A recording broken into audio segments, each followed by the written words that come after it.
Sup, Reitanna, it's Reitanna Seishin here. I wanna give a little disclaimer for this video. I'm going to refer to quote-unquote you guys. When I refer to you or you guys, I am not referring to the people who are watching my channel and being civil and supporting me and are actually my fans, and that's my cat. You need to go take your nap. Yes. Hang on. She whines and whines, and I have to actually put her down to bed, so she likes to sleep under the blanket. Anyway, so you guys does not mean you guys who are subscribed and, you know, like my content and like me as a person. You guys refers to the people who have been harassing me and shit. So, honestly, don't be surprised if I start crying during this video, because I've had it. So there are several things that are just no, okay? First off, I'm not a monster. I can't say I've never done anything wrong in my life, because I have. I'm not perfect. But I haven't done anything wrong recently. I haven't said anything wrong. I haven't, all I've been is honest. That's it. I haven't said anything embarrassing. I haven't said anything to ruin my reputation. I haven't said anything that's not true. And people have been accusing me of so many things that just make me sit there and hold my head and wonder how they came to these conclusions. I'm gonna bring up you, person. You know who you are. Are you kidding me? Why are you not taking your nap? I'm doing stuff. Go to sleep. Even put my pillow out for you. You spoiled princess. I love you. Jesus, she's such a queen. So, there's this person, and because I'm respectful toward people, even though I hate them, or I have bad opinions about them, I'm not gonna say a name, but I am gonna call her Cuntnificent, because she's a magnificent cunt, and because of what she did, it's very unlikely that I'm actually going to be able to forget she existed. Let's recap on something. I tried to kill myself in 2009, and as a result, I have chronic short-term memory loss, which gets worse and worse the more time goes on. In 2009, I was 19 years old. Here in 2020, I turned 30 this November. So, that's quite a long time for my memory to be getting worse. Sometimes I can't remember what I had for breakfast the other day, and I wish that was an exaggeration. Sometimes I can forget something that I did just seconds ago. And like I've said before, if somebody comes into my life briefly and harasses me and I block them, after a while, usually about 3 days to a week, I forget the event happened and that person ever existed. Now, Cuntnificent comes up to me and, I said something in my abortion LAR, about a girl who, again, I'm not going to say names. It could be anybody. Well, it could have been if it weren't for Cuntnificent. So, I keep wanting to say cuntlicious, but that would imply that this cunt is delicious, which I'm pretty sure she tastes like shit. So, I said that this girl was stupid for the decisions that she made. And she is. She's stupid to believe that her decisions were mistakes that anybody could make, because they weren't.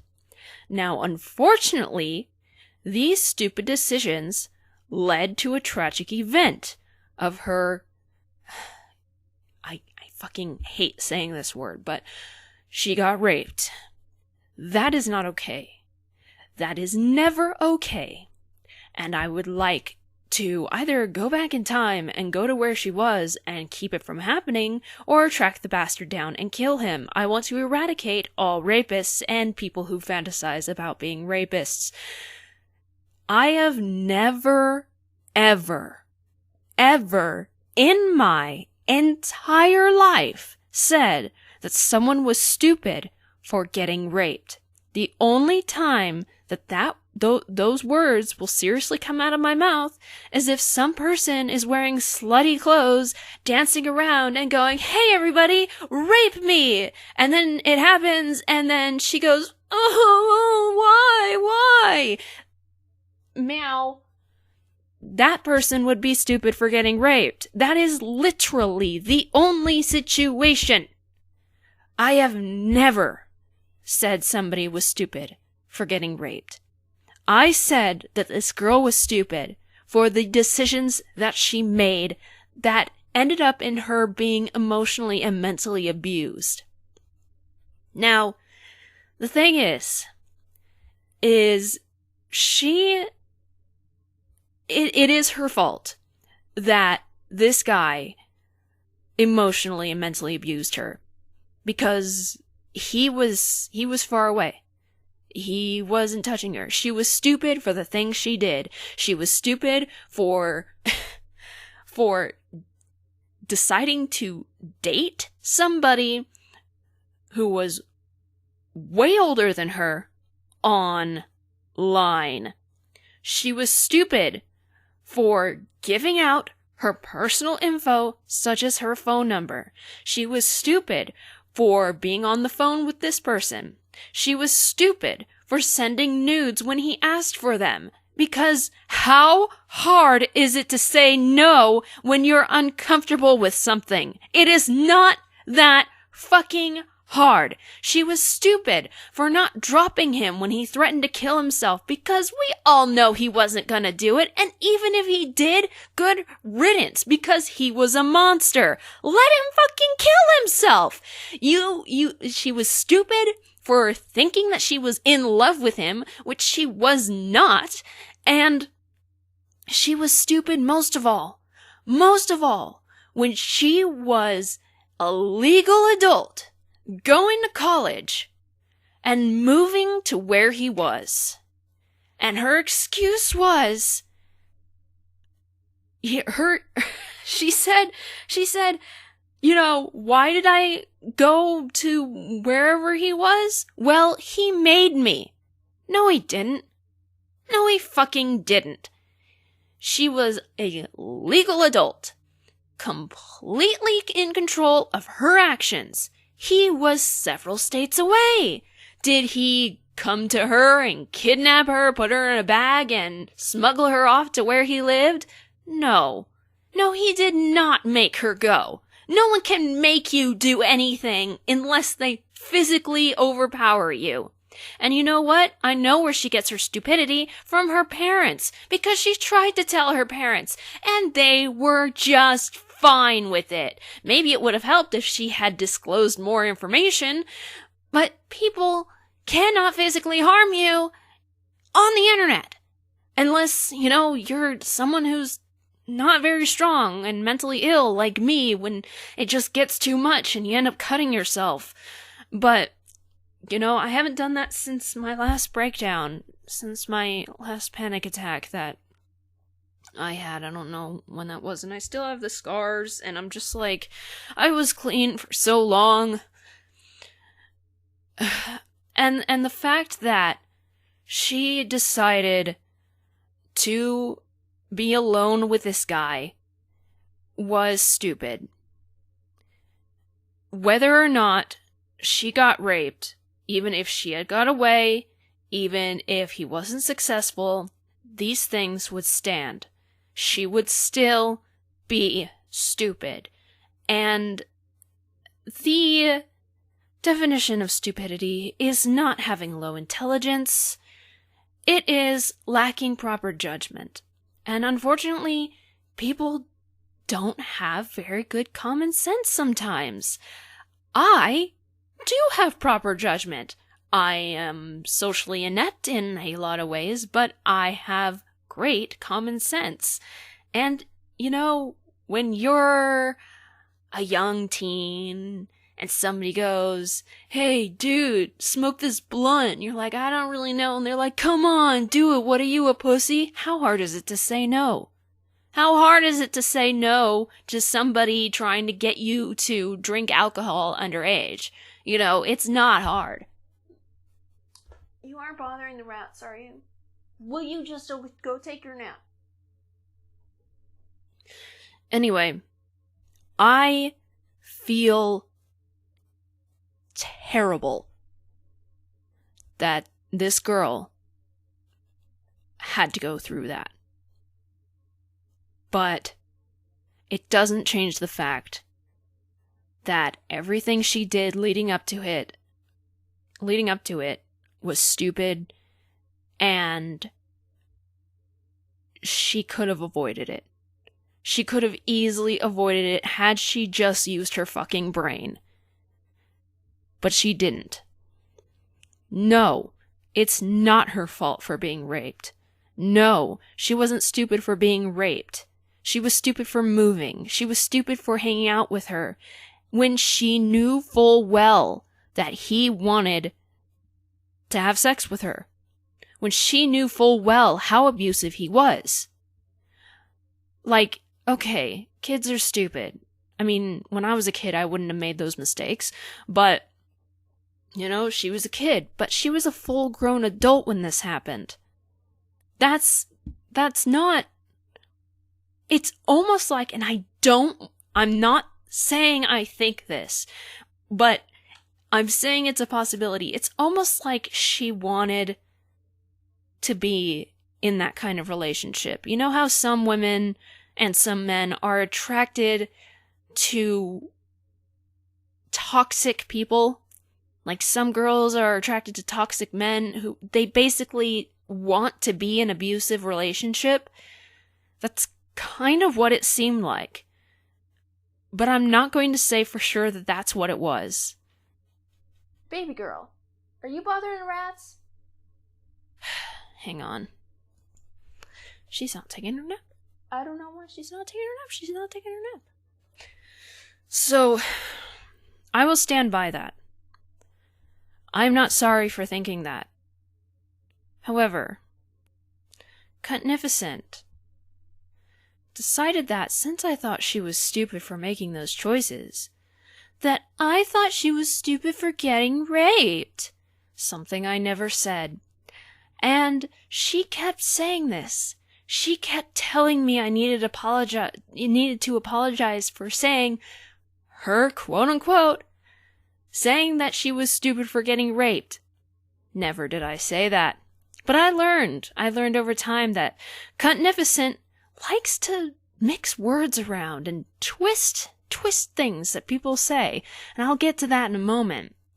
Now, she was harassing me, and I tried my best to explain what I meant in case, you know, she was obviously slow, so I tried my best. She kept insulting me, and I cannot stand it when people think one thing when, you know, think the wrong thing. Like when reading the Harry Potter series. It bugged me that people didn't believe Harry about, you know, not using magic in when Dobby framed him, when Sirius Black was innocent, and most of all, when Voldemort was back. I hated that. In small things, like in the sitcom we're watching from the 90s, Just Shoot Me, there was a pair of episodes where Elliot was gonna take pictures of Tyra Banks, and he had kind of a crush on her. But every single time he met her, Jack did something that messed him up to make her think that he was crazy. And it happened like tons of times. He just had such bad luck, and she thought he was crazy. I'm like, it bugs the shit out of me when people think something that's not true. So I'm sitting there trying to tell this person that this is how it is, and you are wrong. But no. This person is stuck in their ways and wants to believe their own lie. Why? I don't know. But it gets worse. So I blocked her. Finally. You know, when someone blocks you, it means knock it off. Leave me alone. Go away. And I forgot about her. Oh, and not only that, she kept mentioning that I was, like, mean to these people. She kept listing screen names without commas, and it was really confusing, especially since one shared my real name. And she kept saying this stuff about them, and I'm like, I don't remember who those people are. I've never heard those screen names before, but apparently, according to, some friends over on Twitter, these people did certain things, I guess, and I guess I had talked to them. Well, I don't remember that, because obviously they were harassing me, obviously I blocked them, and obviously it was long enough for my memory to wipe them clean. So, you know, I don't know who you're talking about, Cuntificent. So anyway, blocked her. Sometime later, apparently, she came back onto my Twitter, started yelling at me, and said, you need to apologize to screen name. I'm still not saying who it is, because that is respectful. I'm not apologize to screen name for saying she was stupid for getting raped. And that's when it jogged the memory of this stupid little rat. And I just fucking threw my hands into the air and tried again. You stupid piece of stupid shit. Tried telling her what I already told her and what I meant. And it's not that hard to understand. Why do you take my words and come up with something completely different? Seriously. And this is when I learned that Cuntificent liked to twist words around. So, not only did I find out that she told screen name that I said she was stupid for getting raped.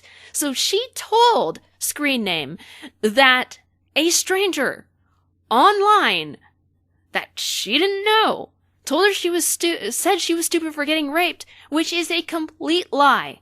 So, Cuntificent, guess what you did?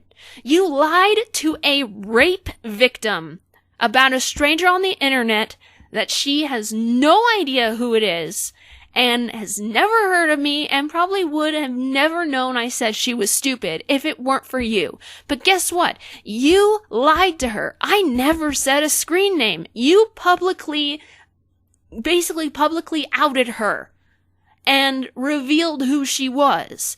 And you told a lie to her that probably devastated her. I want to know, if she happens to be listening to this, which she probably isn't, that I never said that. Okay? Yes, I think you're an idiot. And so does that other girl who you claim was almost a victim, but that girl had common sense, and you could tell in the video by her facial expressions that she was just like, I don't want to hurt her feelings, but I think she's an idiot. You can tell by her facial expression. How can you be so non-observant? Anyway, it doesn't matter, because I never said that you were stupid for getting raped. I hate that. That is disgusting. Anybody who blames the victim is disgusting. It's just, it hurts me when fictional stories do that. Like the story of Medusa, when freaking Poseidon fucking raped her, and I think it was like Aphrodite or something that turned her into a Goron or whatever, because she thought that the only reason why he did it was because she was attractive and that was her fault, and I hate that. that's horrible and that's disgusting, and it makes me really, really feel sorry for this fictional character that we've been taught is a complete monster, and I never want that to happen to anybody. I hate that. I've spoken to so many rape victims, and every single thing, every story I hear makes me physically ill. And not only that, but it's one of my biggest fears, and I have nightmares about it all the time. And the nightmares themselves traumatize me. I can't even imagine the trauma that victims of sexual assault go through. I don't want to know. I don't want to know that. It's not okay. I don't understand why people do that to people. I don't understand what the appeal is. How can you enjoy having sex with somebody if they're not enjoying themselves?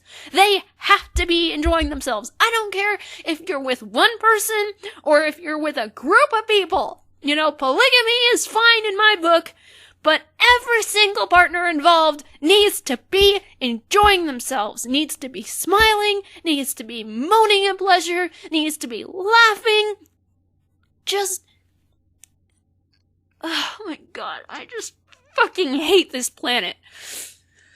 But that doesn't change the fact that Cuntnificent lied to this girl to deliberately upset her and start a fire that never was. And it's funny, when Cuntnificent told me this, she said, "Too bad for you, I told her." And I'm like, too bad for me?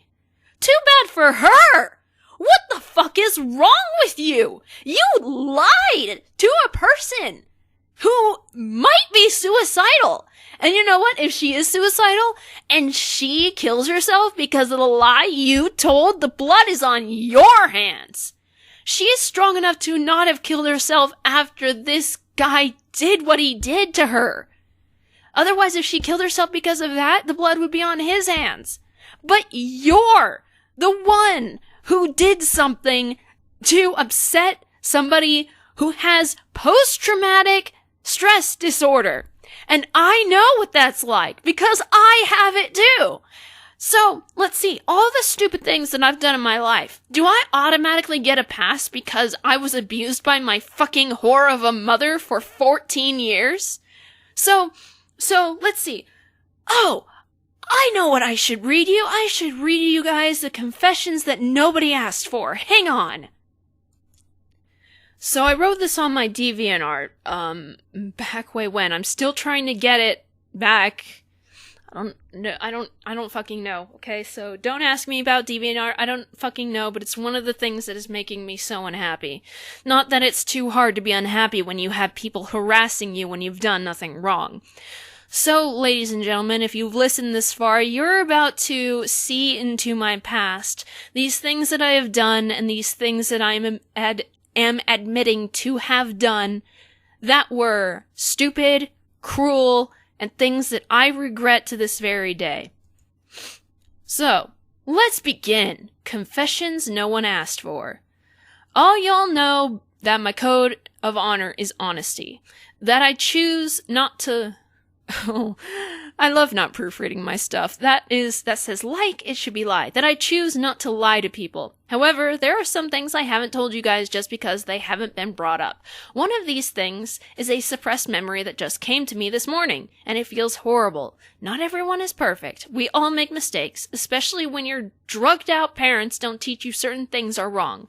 I just want to put out there some less than desirable things about me so that people look at me more like a human being than someone who is mildly popular on the internet. And I say mildly popular really loosely because it more like means my screen name's recognizable to a few, 1,000 people. Yeah, that's not that much. I'm not famous. Anybody who says I'm famous just needs to like sit back and read the definition of fame or something. Anyway, so the first and biggest one, the one that's probably the worst thing I've ever done to someone, is the suppressed memory I mentioned. This is why I don't think young children should have pets. I'm going to repeat that this is horrible, and it makes me sick to remember it. Oh God, what is it? I don't even remember. And it's probably going to upset you, especially if you love animals. When I was like 4 or 5, I was hanging out. Oh, yeah. I was hanging out with the other young kids as our parents mingled, and by mingle I mean that they were probably smoking pot and drinking. It was a small neighborhood, and they, being the responsible parents they were, let us run around unsupervised. Now, I don't remember whose kitten it was, but we found a kitten and pretended we were a cult. And the kitten was evil. So it must be sacrificed. We did not kill it. I think it was a black kitten, so yeah, black cat equals evil, you know. I'm so ashamed of what we did, and I wish that I had known better so I could stop it. But we had dunked the kitten in water to get it wet, which cats hate if you have been living under a rock and don't know that. And we walked down the street holding it above our heads, chanting about purifying the evil or something. No one saw us. No one knew. I told no one. In fact, I think Michael is the first one I ever told of this, and that was today after I remembered this disgraceful event. I hate myself for torturing that poor kitten. We did let it go, and other than being wet and traumatized, it was unharmed. I really hope that poor thing didn't grow up to hate humans. Luckily, a year or so later was a blood moon, and I know I've told this story. It's when I tried to ride a pit bull like a horse, and it turned around and bit my face. I still have the scar on my lip, which has sentimental value to me. After I was patched up, I pet the dog and apologized, and he really wasn't a violent dog at all. Because pit bulls have a bad reputation. They're only violent when their humans, abuse them. They are not violent by nature. They are so lovable, and just, they want to love you, and they are just amazing. I grew up with pit bulls. I love them so much. Anyway, it wasn't really a violent dog at all. That was the day I learned the difference between a boy dog and a girl dog, and that was also the day I started to realize that animals needed respect too. Well, except spiders. Erin, or my whore of a mother, who I've disowned and don't want to call mother, but not everybody knows what I mean when I say Erin. Erin had told me that, when she was a kid, she pulled the legs off of Daddy Longlegs. I was like 8 or 9, and I decided I wanted to do it too. I only did it to 1 or 2 spiders, but I was quick to learn that spiders and bugs felt pain just like us, that they were animals, so I stopped. That was the last time I tortured an animal. It's because apparently it was entertaining when you pull off a leg of a daddy long leg, it still twitches. But then the poor thing, if you pull off all the legs, the poor thing is just a body, and it's just... I'm pretty sure that Erin didn't love animals the way she said she did. Otherwise, she wouldn't have hoarded them. But I can't even imagine how horrible those spiders feel to just be a body, to have no defense. And Daddy Longlegs, even though I am pretty scared of them now that, I have arachnophobia, which was triggered by, funnily enough, a spider documentary. Anyway, I digress. To think, just being there with no defense when you haven't done anything wrong to humans because your teeth are too small or too soft to bite. I don't remember what it was. To, not be poisonous and, it's done nothing wrong. It was minding its own business, and to suddenly tear off your arms and legs and just be left there, a body. You can't get food. You're probably gonna get eaten by something. You're in horrible agony. I hate myself. And the next one, I don't remember how old I was. I think I was around the same age. We were staying with one of Erin's friends, and they had a big chocolate lab. He chewed on everything. And when I saw he got a hold of my favorite toy, I kicked him. I kicked him harder than I meant, and it was also in the privates when I meant for it to be his stomach, which, was better. The yell he made immediately made me feel guilty, and I sat on the floor next to him and pet him for a long time to tell him I was sorry. I will never forgive myself for that or the kitten incident, and apparently not the spider incident either. I'd like to say that was the last time I hurt an animal, but when I was a preteen, I, for some reason, got into the habit of pulling one of my cat's whiskers out with tweezers. It had something to do with my trichotillomania. I'm not proud of that either, especially since whiskers are very important to many animals, and it hurt her. I remember being 14 and being a little too rough with our bunny, but I never hurt him. On my YouTube channel, I shared a video from when I was this age, and I saw just how rough I was with the bunny, and I actually said to me in the TV, "Oh, be gentle!" I adored that bunny, so I don't understand why I was rough with him, especially since I was used to handling hamsters. I just got another memory. Oh god. I used to blow into my hamsters' mouths to puff up their cheek pouches. This is one of the rare times Erin was a mother and taught me right from wrong. She told me that blowing into them like that could burst the cheek pouches, or worse, nice typo, burst their little lungs. So I stopped that immediately. God, I never realized how much I tortured animals until now, even when I loved them. That dog had taught me to respect animals more, but maybe it has something to do with being made into a sociopath? I don't know, and I don't care. These actions were inexcusable. I should never be forgiven for them. But I'm 99.9% positive that was the last time I intentionally caused harm to an animal, even though I didn't think the blowing of hamster pouches was harmful. Hey, Erin, maybe I'd know better if you were more responsible. A 12-year-old should know better than to do that. But I grew into an extreme animal lover, the one I am now. I was much more gentle with my hamsters, and it seemed easier after custody of me was taken away from Erin. I respected and loved my grandma's cat to the point that she would wait outside for me to come home from school. I did kill spiders in the bathtub in unnecessarily saw-like ways.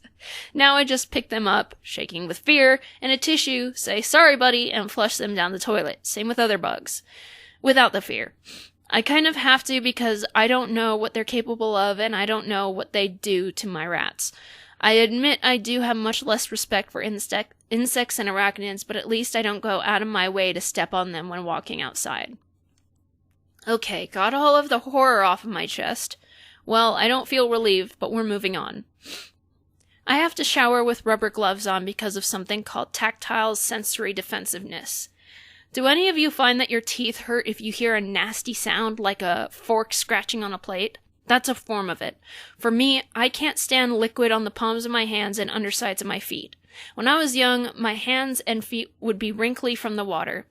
I could put socks on my feet to comfort them, but I'd hold my fists tightly closed until they dried enough, and I couldn't touch anything. Excuse me. Then I discovered that wearing fabric gloves soothed my palms like my socks did to my feet, so I never took them off. I wore fabric gloves everywhere, all day, even when my teachers tried to tell me to take them off. It was because my hands would sweat, and that would trigger the sensory defensiveness when my palms were exposed to the air. Eventually, I think when I lived with my dad for a while, he got me to take them off and instead wear rubber gloves when taking a shower, saying he had to do the same thing. I don't know if he was lying to me or not, but I believed him. Maybe he was just saying that to make me feel better, or maybe this was something that was actually hereditary. He grew out of it. I didn't. This means I can't wash my hands. If it can't come off with hand sanitizer, I will quickly wash with water and dash to dry them. So, like, when I'm taking a bath and I have to freaking pull the plug, the water goes above the end of my rubber glove, so I take the rubber glove off and I plunge my hand in and pull out the freaking stopper thingy, and I wipe my hands off real fast. But on a regular basis, I've never actually washed my hands. I just use sanitizer. They say if you don't wash your hands all the time, you get sick. I've never gotten sick by not washing my hands. However, I also trigger sensory defensiveness if I touch something too dirty or dusty, meaning I can't dig into dirt or anything without gloves. I hate getting liquid on my hands, and even say ew automatically if I get even a droplet on my palms before shaking it off. Ew. As if it was something disgusting. Water isn't disgusting. There are certain things I hate touching, and if anyone touches my bare feet, I freak out and yell at them. It was a nightmare practicing pedicures in beauty school. However, I've been able to live with this pretty well. I'm glad I don't like swimming anymore. I'm not as responsible with dental care as I should be. That was another confession. I didn't get into that. Here's the next one. When I was 12, I stole some money from Aaron to pay for one last magazine so I could win the prize for reaching that number. It was a warm fuzzy with googly eyes and feet, something I could easily make myself. But the amount of money wasn't nearly as much as she stole from me, so hey. Every night since I could remember, I play little stories in my head until I fall asleep, and they continue every night like the tales of Scheherazade until the story gets boring, and they usually involve characters getting into sexual relationships. Many of my stories have come from these nightly daydreams. Until I was in my late teens, I literally didn't think it was physically possible for old people to have sex. I was terrified of learning about sex until I was 13. I was so squeamish of blood and stuff, I couldn't even look at an illustrated diagram of the human heart without getting sick. In my teens, I grew out of it mostly, as I was in my gothic phase, was cutting myself due to depression, and was introduced to horror movies and games by my friend. It was a huge horror junkie. I got more desensitized, but certain things still made me squeamish. It wasn't until about 2014 or 15 that I watched the movie Chain Letter, and the very last scene broke everything. I wasn't afraid of death, my pain tolerance was now incredibly high, before it had been very low, and most of all, there's rarely gore that makes me squirm. As long as it's human. I can't stand animal violence, even in fiction, it makes me cry. My best friend when I was a small child was Beetlejuice. Wait, was that supposed to be a comma? Was Beetlejuice. A hybrid of all three Powerpuff Girls replaced him when I got to 3rd grade. Those are the only two imaginary friends I can remember. Cherry doesn't really count. I found a baby rodent that had drowned in a creek near the campsite I lived on. It was literally a newborn, no hair or anything. It even had closed eyes. I took it with me and played with it like it was one of my dolls for a few hours until I went back out and buried it. And then, oh god, I just remembered something that I really don't think I want to share with you guys. Yeah, I think we're done here. What was that? I bet I know what that was. I mostly wanted to share the animal abuse stories because of my permanent guilt about them, as well as to show to people who, for some reason, think I'm flawless, that I have evil in me too, just like every human on this planet. My slate isn't perfectly clean. I just hope that you don't hold it against the present me, because this version of me has learned, has grown, and has realized that other animals are people too. And, you know, my 2 rats and my kitty, they're my sons and my daughter. I wouldn't even harm an animal if I was blindly enraged. Actually, the last time I had a breakdown and was screaming from anger, I took Jerry out to set him on my lap to stop me from screaming. I wanted to punch holes in walls, but having Jerry in these destructive hands helped to keep them restrained. I love my Jerry. I pat him and kiss him every single day. I still cry about him, but whenever I cry about him, I go over to him and talk to him. I overall cannot live happily without animals in my life. They even help to stem my social anxiety. If I see someone with an animal, like when they're walking their dog, I am able to ask them if I can pet them. There was one doggie that I wasn't allowed to pet, and her mom said that she was a victim of abuse and was scared of people if they got too close. She wasn't violent, she just didn't like other people touching her. She had PTSD, just like I do, so I understood. She met my eyes and I told her I was sorry, but she's safe now with her mommy, and we went on our way. However, I don't ask to pet service dogs because when they have that vest on, it automatically tells me that the dog is working. I can't undo those horrible things, but at least I've developed into a person who can't do those things ever again. I'm sorry. It had to be said, though. As a person who wishes she was perfect, these things drive me crazy. But some of my fans treat me like I'm perfect, and because I want to be perfect, I hate it because I know I can never achieve perfection. I just hope your opinion of me hasn't soured too much. As with a lot of problems with me, you can blame my parents, but I am to blame for it too. I don't know, I'm unhappy. And then, this journal has not been proofread or spelled check, obviously. I forgot to add something. When I was 10, I tried to drown my best friend because she made me mad. So, those were stupid, horrible mistakes. Due to certain circumstances, due to poor parenting, due to poor environment, and just due to my own evil that, those of us who do our best to teach ourselves not to be so evil, I refer to as domestic humans, because we have been taught to coexist with other species without problems. Just like domesticated dogs were domesticated to coexist peacefully with humans, and etc. Now, because I was abused by Aaron for 14 years and emotionally abused by my father, though I don't really blame him nearly as much as her. I don't hate him. I'm disappointed in him. Because I was abused, because I'm a victim of child abuse, all of those things that I just told you about, completely excused. In fact, they were genius. That's according to the logic of Cuntificent. And I'm going to tell you the thing that I'm pretty sure I referenced in my journal. Okay, so I think I was 6, and I had a friend, and with this friend, I think we lived it was definitely in Idaho because I was raised here. I think it was in Hayden Lake. I had a friend, and we'd pretend to be, Sonic the Hedgehog. We'd run back and forth as fast as we can. And we'd pick flowers in May, because April showers bring May flowers, and we'd celebrate May Day, and I swallowed a penny, and we played in, those blow-up pools and stuff, but for some reason, and by the way, we were completely unsupervised. For some reason, we decided it was funny to break into our neighbor's backyard, and she had these cinder blocks. This is disgusting. So, note that I can't believe I did this. It's gross. There's no rhyme or reason. There's no excuse, except for the fact that I was abused, so this was genius. We used to sit on the cinder blocks and shit in them. For, I don't know why. I don't know why we thought it was funny, it was cool, but now that I'm an adult, even when I was a teenager, I would just think back to it and be like, that poor, poor woman to find human turds in her cinder blocks. And it's disgusting.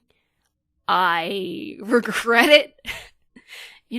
They say a life without regrets is no life at all, but there are some regrets that really, really haunt me to these days, and since I have an inane fear of fecal matter, this was incredibly stupid. I mean, no, it was genius, because I'm an abuse victim, and you can't call victims stupid. No, don't call victims stupid.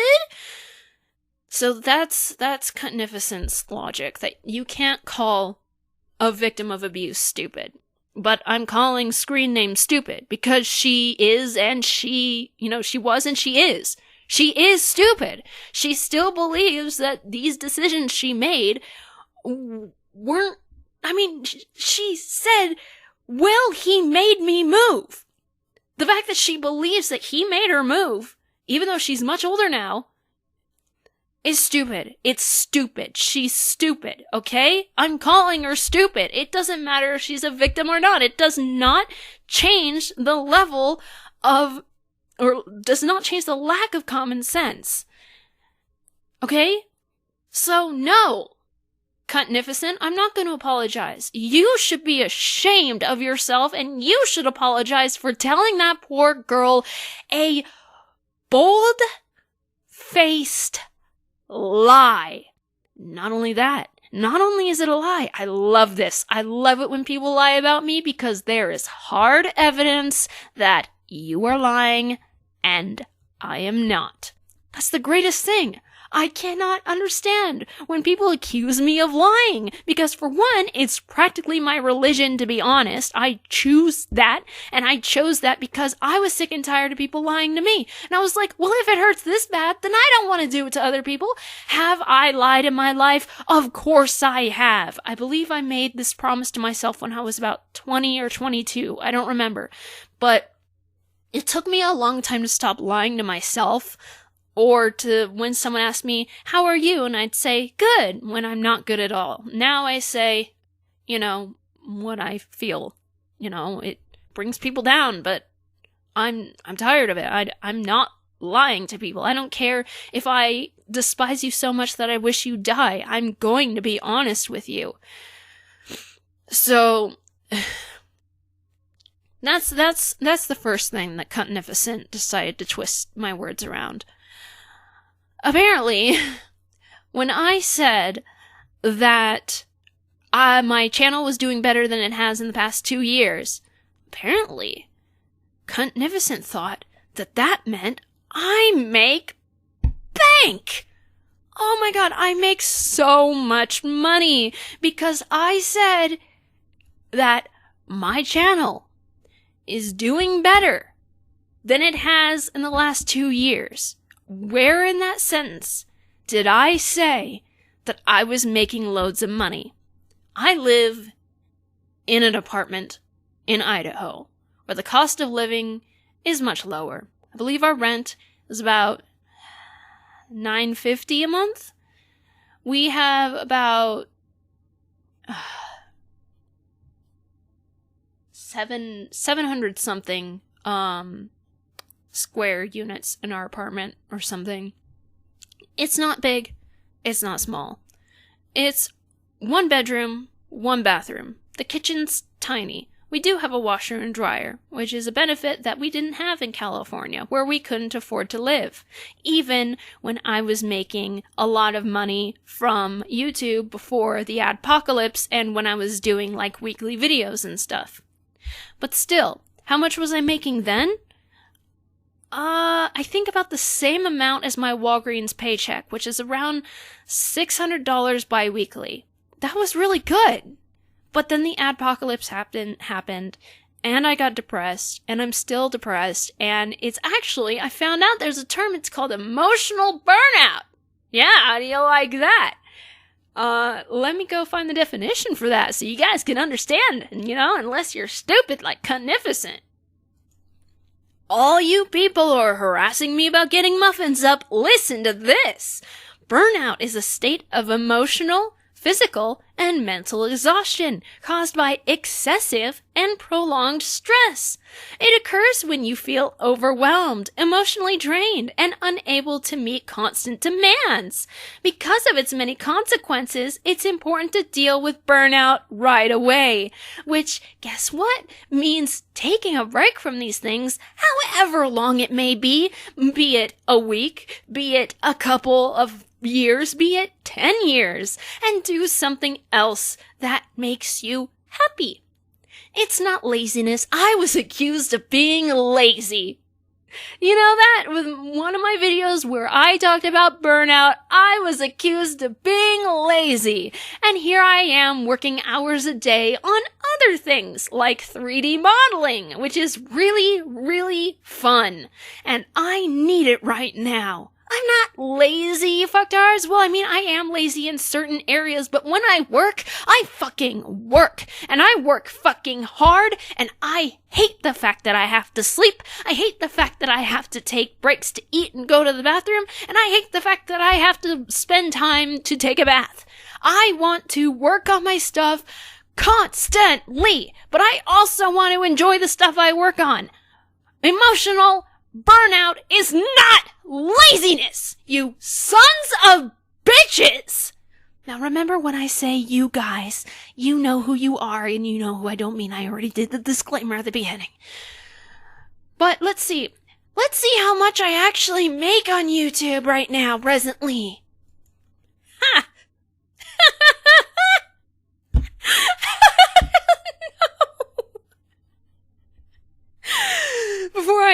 Before I disclose this, I want to let you know that Cuntificent told me to donate to charities helping, child abuse and stuff, in which, even if I was, wealthy, if I were to give any charities to a human charity, I would have to do thorough research before donating, because a lot of those are scams. But most of my donations would go to animal charities. Sorry, but I fucking hate humans.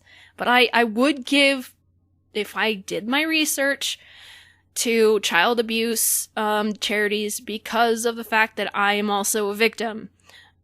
Other than that, it's for the animals. But let me tell you how much I have to donate. $0, because my estimated revenue is $254.98. That is a month worth of groceries. So what money do I have to donate with? It's funny when she said this, and I said, with what money? And she says, what are you talking about? You make money off of YouTube and whatever. This is another example of her twisting my words around. Because I said that my channel is doing better now than it was in the last 2 years, I'm apparently a millionaire. No. I make grocery money a month. My fiance works at Walgreens. He hates the job. It stresses him out. I really wish that he could get a job building computers like he does in his free time. But unfortunately, one of the worst things about being an adult is not having time to go back to school. He still has to help support us. He still has to make money, and he can't be at school and work a full-time job as a shift lead, which is practically an assistant manager, at the same time. He does make above minimum wage because he is a shift lead. Well, he makes enough money to pay the rent and the bills every month, and to buy, we buy food, and we have to buy food for our animals, and, litter for our cat, and other essentials. Sometimes, every few months before the coronavirus, we would have a little money to splurge and go out on a date. A little bit. We do not have money to donate to anybody. As much as I would love to donate to the local animal shelter, to animal charities, I can't. Honey, why do you like to twist things around? What on earth made you think that I make bank out of that single statement? What are you thinking? What is your logic? I don't understand the logic behind that. Basically, Cuntificent put words into my mouth that were never said. Took things that I said and made pretend conclusions out of them. I don't know how old she is, but she's probably little, She's probably not 10, but I want to say like 12 or 13. Somebody who obviously doesn't understand the world. And, I am not PewDiePie. I am not Markiplier. I'm not even Emmy, what are Emmy from Japan? And, she's not a smaller channel, she's popular, she's popular. She's probably not famous like PewDiePie and Markiplier, but she's popular. I'm not. I am recognizable by a handful of people. Let's see, I have, I'm up 1,000 and, so 1,400, subscribers, which is 883 more than usual. So I'm still growing. My watch time is still growing. If ever I lose subscribers, it's either because they're old accounts that have been purged by YouTube, or they're people who are legitimately unsubscribing for one reason or another. Maybe they don't watch me anymore. Maybe they grew out of my stuff. Maybe they don't like me. Big deal. Because for every couple of subscribers I lose, I gain, here we go, over 800 more. So my channel is not doing as well as it used to, only because I'm not doing as well as I used to. And people complain about me not being as bubbly as before. Well, you know what happens when you get older? You lose energy. You gain experience of just how awful life can be, especially when you're an adult, especially when you're mentally ill and things get worse when you get older. Guess what? A lot of mental disabilities, a lot of mental illnesses do get worse the older you get, and bipolar disorder is one of those. And there's no treatment for PTSD. There's therapy for it, but guess what? Michael and I can't get married because of this stupid virus, so I have no insurance to go get therapy, which I know I dearly need. So, I don't understand Cutnificent. I don't understand. And I know she twisted other things around, and I don't exactly remember what it was, but there was something she said that one of the people that I don't remember helped me get my channel back. So I tried to ask what she meant, and she never gave me an answer, which meant she didn't have one. But one of my friends answered and said, I guess she made a video bringing awareness to your, situation or something. So you think that somebody making a video bringing awareness to other people that my channel has been hacked helps me get it back? No. I'm the only one who got my channel back. I had to work tirelessly to try to contact YouTube, try to connect with them, and try to talk to them to get my channel back. That's how I did it. Somebody making a video, believe it or not, even if I was famous, that wouldn't have done anything. It would just tell other people that my channel got hacked. That's it. And Cutnificent said she worked her butt off to help me get my channel back. No. And if I blocked her, if I don't remember who she is, that means she said something snarky, and she said some, things that hurt me. And I don't want to deal with the negativity because I have enough negativity coming from my own brain to me. Last night, I genuinely wanted to fucking kill myself, and I came to the conclusion that that's the only reason why you guys are doing this. You want me to fucking kill myself. Why else would you harass me when I do not harass you? I don't go hunting for people's Twitter pages or YouTubes to blatantly insult everything they do and to make up lies about you and tell you what you've done even though you've never done anything like that. I don't do that. I don't do that to anybody. I don't think I've done something like that since I was a teenager, and even then, it was rare. Okay, I admit I used to send my friends to defend me, but again, I was a stupid teenager. I was dumb, alright? So, kids are stupid. Teenagers are stupid. The smart ones know that they're stupid, okay? But I'm an adult. I hate this drama. I can't stand it. You don't fucking know what it does to me. You don't know what it does emotionally to me. You don't know what it does mentally to me. And I can't control your fucking actions. I don't care if there's some made-up behavior that I do that you don't like. I don't care if somebody's telling lies about me that you decide to believe instead of coming to me and civilly asking me the actual story. I don't care. I don't care how much you fucking hate me. I don't care your reasons. I don't care if you are the reincarnation of fucking Hitler. You can have your opinions. I have my opinions. But if they directly hurt somebody or a group of people, you are not allowed to share those things. You are not allowed to make those people aware of those things. Because it hurts. How would you like it? And the only reason why I fire back and try to make you hurt is because you're doing it to me. People say that I'm mean to people who are civil to me, and that is not true. Do you have a loose definition of what civil means? You apparently think that criticism means insulting people. You know what I got today? You know what kind of comment I got today?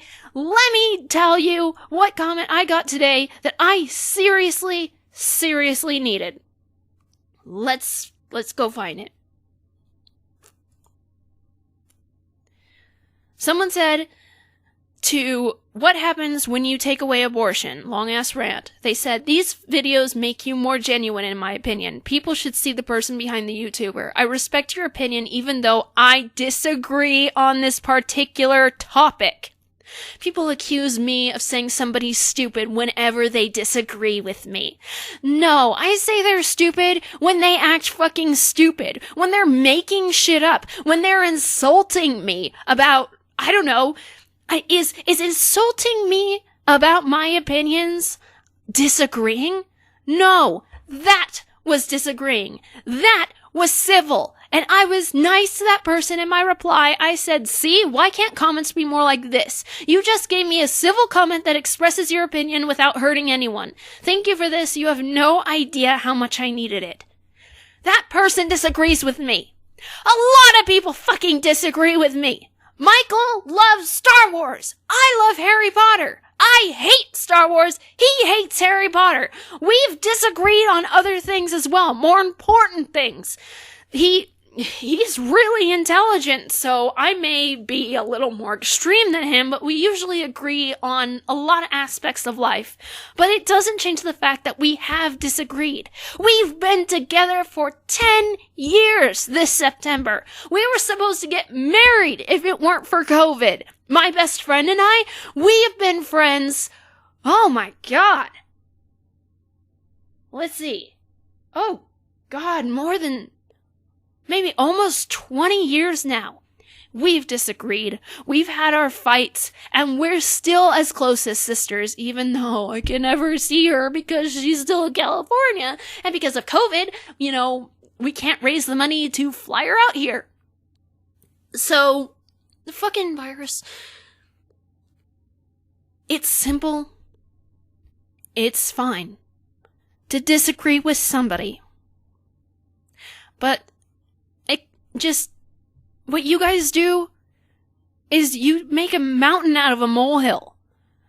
You say that I shun anybody who disagrees with me, and that is not true. And you know what? There's proof that it's not true. You just don't look for it. You choose to look for every single negative aspect of me, and you blow it out of proportion, and you make up things, and you make up meanings to my sentences that already have the meaning in it. Yeah, sure, I'm not very good at talking to people. I have speech problems and social development problems. Blame my fucking upbringing. Blame my parents. Blame the way I was raised. I'm sorry. I'm sorry for being born mentally ill. I'm sorry for being abused and neglected. I am sorry I'm fucking human and have emotions.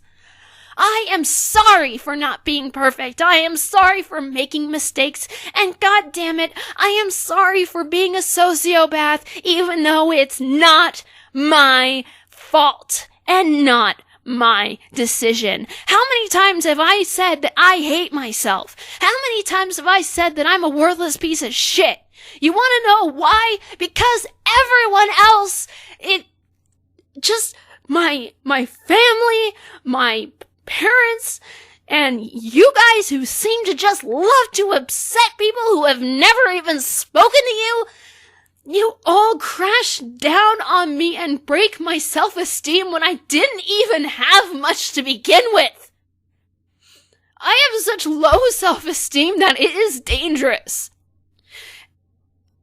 I hate looking at myself in the mirror. I had to shave my head again because I was pulling, and I've got 4 band-aids on my face because I was picking. I've been picking on my body. I've got blood everywhere. And I've given up on exercising and dieting for now because it's not just, you guys who are bringing me down. It's the fact that it's the virus and just... But, the virus, you guys are a big part of it. And I just want you to leave me alone. And your little secret society of anti-Reitannites, it's not secret, okay? So, well, I guess it was secret to me because I didn't know about it until my friends told me. The little videos you make about me that I also didn't know about until my friends told me.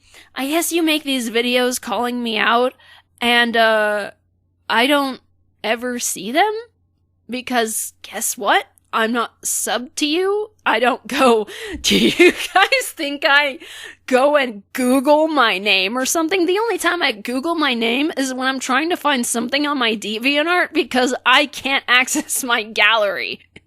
That is the only time I Google myself. I don't try to find things that people say about me because I don't want to hear the bad things. Because I can't handle it. Because I break. Because I'm fucking ill. Because I want to fucking kill myself. Alright? And apparently you guys want that too. Because otherwise you wouldn't harass me so violently. You wouldn't go out of your way to come and just tell these things, accuse me of these things that I don't know where you're getting from. I don't know where you're getting it. You're making it up. And Magnificent called me a liar. And I just can't help but laugh every time somebody calls me a liar because not only am I completely transparent on the internet, everything that goes on the internet, you can't have a private life on the internet. You can't be like a husband looking for your wife's, profile on some random website and she goes, that's an invasion of privacy. No, bitch. It's on the internet. There's nothing private about it. And I know that. There's nothing private on the internet that I have. The only thing that I've never told a single soul, including Michael, is the way I'm going to commit suicide. I have a plan. I've had a plan for years.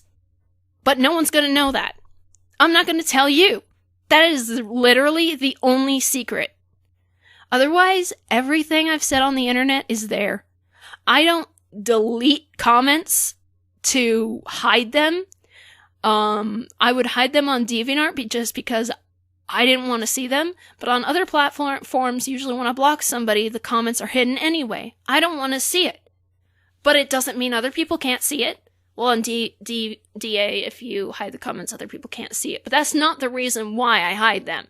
And it's funny because people think it is. But I'm saying that that's not the reason. And when I say something, you should believe it. Because me lying is impossible because my code of honor is honesty. And I take it fucking seriously. Because when you lie, it makes me fucking sick. If I catch somebody in a lie, I hold a grudge like a crown, and depending on who the person is, I drop them like a lead balloon. Goodbye. Because I'm sick of people lying to me, and I'm not going to lie to you. I already told you could be fucking Hitler, and I'm not going to lie to you. It's unfortunate because I'm against smoking and he was against smoking and I'm like, okay, that was a good quality, but I can't call you a good person because you're a monster. You're a horrible monster. But that's just everybody's opinion except for Trump's and white supremacists apparently, which isn't good, which is horrible. And I hate that too. But I could go on about racism and how I don't understand it, but whatever. It's like, if you guys think I'm bad, you think I'm a monster, then you've never seen a monster. You're lucky I'm on medication, because then you would see a fucking monster. There's a reason why I am adamant about taking my medicine, because I don't like who I am. That one panic attack, that breakdown that I had, was because I didn't take my medicine that day. And Magnificent almost triggered a panic attack because she just kept going.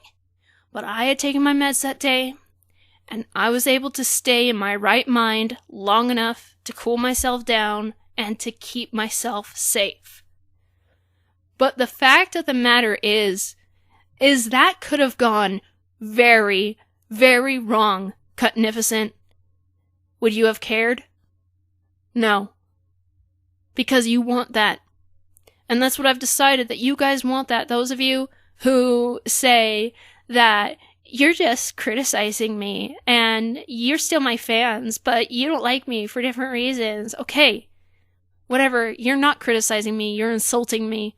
Learn what criticism is. I've given good criticism. I've received good criticism. Very rarely, but I've received it.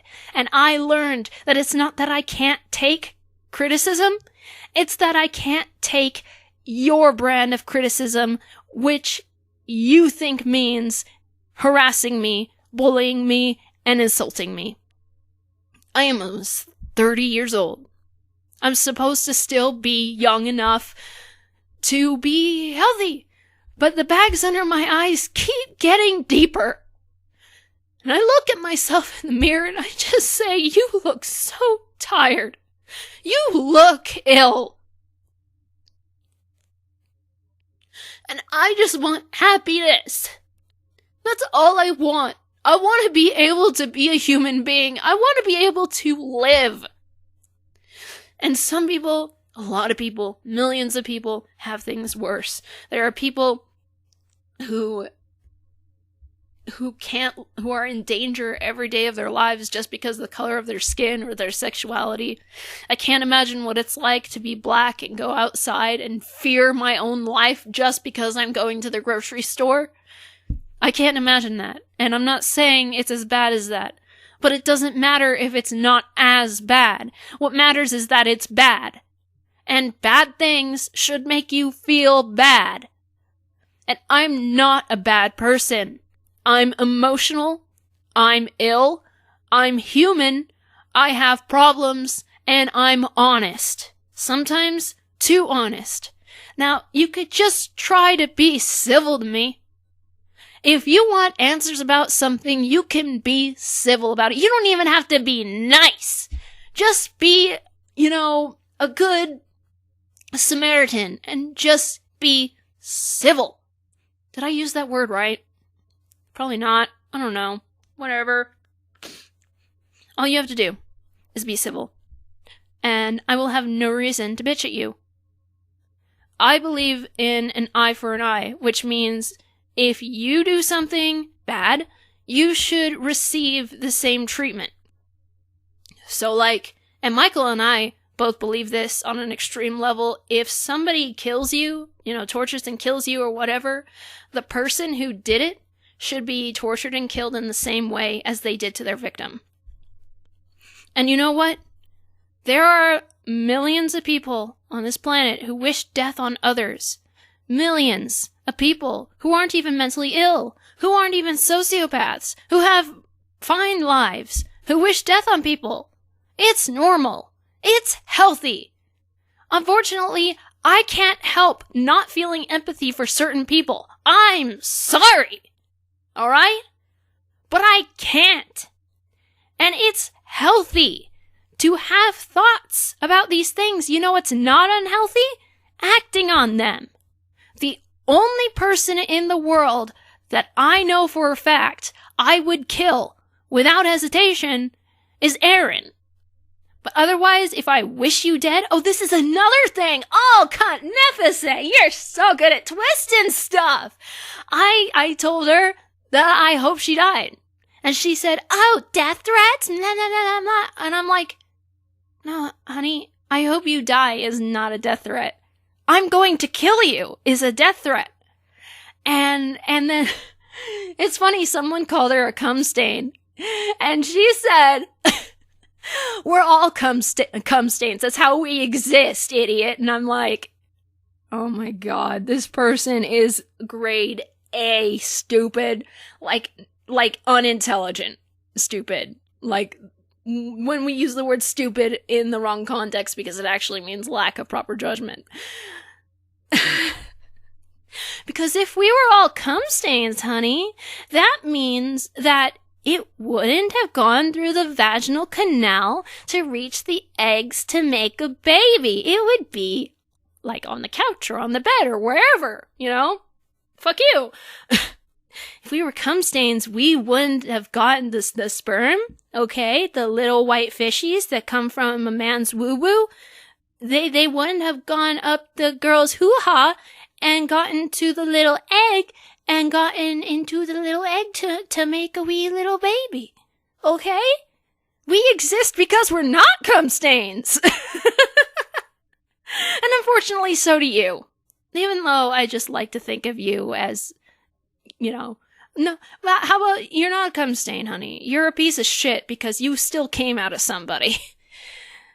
But anyway, it's just, I don't know what's wrong with this person, and I don't know what's wrong with the rest of you. Believe in an eye for an eye. If I do something you don't like, but it doesn't hurt anybody, did I do it to you? If I did something to you, like, I threw the first stone at you. I just went up to you and I went, bitch, you have every right to call me a bitch back. But if I've never done anything to you, you have no right to throw the stone. You have no right to throw the first punch. My kitty cat needs to sleep. Meow. Yeah, she's so talkative. Are you gonna flop? Don't flop. Oh, okay. You wanna stay there? You're so sleepy, I can tell. You probably don't like my yelling, huh? Poor girl. I'm losing my voice, too. Just leave me alone. Okay? Just leave me alone. I don't know why you enjoy hurting people. I don't know why you enjoy hurting me. I know that when I hurt people, whether on accident or on purpose, it's only when somebody hurts me first. I can't stress that enough. It still hurts me because I have negative feelings. It's stressing me out. I don't want to feel sad. I don't want to cry. I don't want to feel like killing myself. I want to be happy. I want peace. And so should you. Why are you so obsessed with everything I do? Why do you, I will never look at your Discord. I only know of its existence because other people have told me about it. I will never watch your videos. I will never look for you. I will never come and target you. I am not going to go out of my way to find you. Meow. I'm not going to go out of my way to find you, to harass you. Because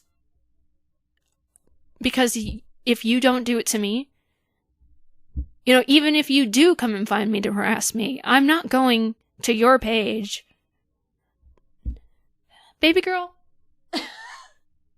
I'm going to try to put her down again. God damn it, she's so stubborn. And I realize saying putting her down, it means putting her to bed, not killing her. She's very healthy, actually. She's a rescue cat. When her human died, and I guess the body wasn't discovered for some time, so when she was found, she had an upper respiratory infection, and she was anorexic. So she went to the Humane Society. Our friend's brother adopted her, then was moving to a place that didn't accept pets, so he let his sister take care of her, and then she couldn't take care of her, so she let us take care of her indefinitely. So we were planning, the plan was to give her back to the brother when he is able to take her back, but we had her enough for her to bond. We, told the sister stories of what she's been doing, and so she told her brother, and the brother's like, okay, well, she's obviously bonded with you. She's doing stuff with you that she never did with me. So you guys can keep her. And Michael's just going to, send the money for the adoption fees and stuff. And now she's got soft, luscious fur, just thick fur, so fluffy, and she is a chub. She not anorexic no more, and she's a happy cat. So, with the three of us combined, we saved her from death. And then my 2 rats are rescues too, but they were not in a bad situation. Apparently their human died too, but they weren't left to... They didn't have any health problems, and they're beautiful. My little boys. Anyway, I don't go out of my way, so you don't go out of your way. I block you to forget about you. I don't want you to exist anymore. I hate you. I despise you. I'm gonna leave you alone. Why can't you give me the same treatment? I'm not doing anything to hurt anybody. I speak my mind. Sue me. I am not committing crimes. I'm not involved in some kind of, conspiracy or scam. I don't do drugs. I don't drink. I don't have any, secret videos or pictures of me nude. Everything that I've told you ever is true. And you know how you know? Because my code of honor is honesty. You can call me a liar all you want. You can refuse to believe the truth that I tell you, but you can't change the truth. The truth is what it is. And it doesn't matter how many people believe it. Because there are so many people out there not wearing masks, believing the virus is a hoax, or believing the masks don't help. It doesn't change the fact that it's gonna get them sick or get others sick, and that people are dying. You can't change that truth. Just like you can't change the fact that I am not lying to you. And no, when I'm sarcastic, that is not lying, that's being sarcastic. If I say, trust me, 2 + 2 = 1, because if it equaled fish, it's the lower denominator, or it's the half denominator of pi or something, whatever I said, that's sarcasm. It's sarcasm. Now, I can be wrong about things, but I won't lie. I will never lie to you. So no matter how much you hate me, you can still trust me. I'm not going to betray you. As much as I love and believe that people, that you deserve revenge, that I deserve revenge against you, there's nothing I can do. I want to reach through the screen and grab your neck and just choke you to death. I want to be where you are and grab your hair and the back of your head and repeatedly bash you against a brick wall until your head bleeds. But sometimes I do wish I was insane, because I would actually go out of my way to track you guys down, which can be done easily, and fucking give you what you deserve. But I'm not insane. I'm just crazy. And I am in the right mind enough, even when I'm off my meds, to not do that. And even when I'm off my meds, I'm not gonna come and attack you. I'm not gonna come into your Discord and be like, meh. I hear you, honey. I hear you talking. Is it 'cause I'm not talking to you? Is that it? You're such a babe. Just my baby girl. Her name was originally Buggy, but she wouldn't respond to that. For some reason, our friend discovered that she would respond to baby girl. She's the only cat I know who doesn't respond to kitty, kitty, kitty, kitty. She's also the only cat I know who doesn't go inside cardboard boxes. Oh, rubbing against the wall. Oh. See, why can't people be more like animals? Why can't y'all be all like capybaras? Capybaras are so peaceful. They get along with alligators. They get along with everybody. And I wish this shit didn't bother me. I wish I could shove it off, like Michael can. He's so laid back. There are some things, there are things that bother him, But they don't eat away at him like they do with me. These are things... Meow. These are things that bug me so much that I have nightmares about you guys. I have nightmares about hordes of you guys accusing me of stuff, trying to embarrass me in public, and worst of all, trying to hunt me. You guys insult me, and I go, why don't you like me? And they're like, I just don't. Or, I don't know, I just don't. You know, they don't have a reason.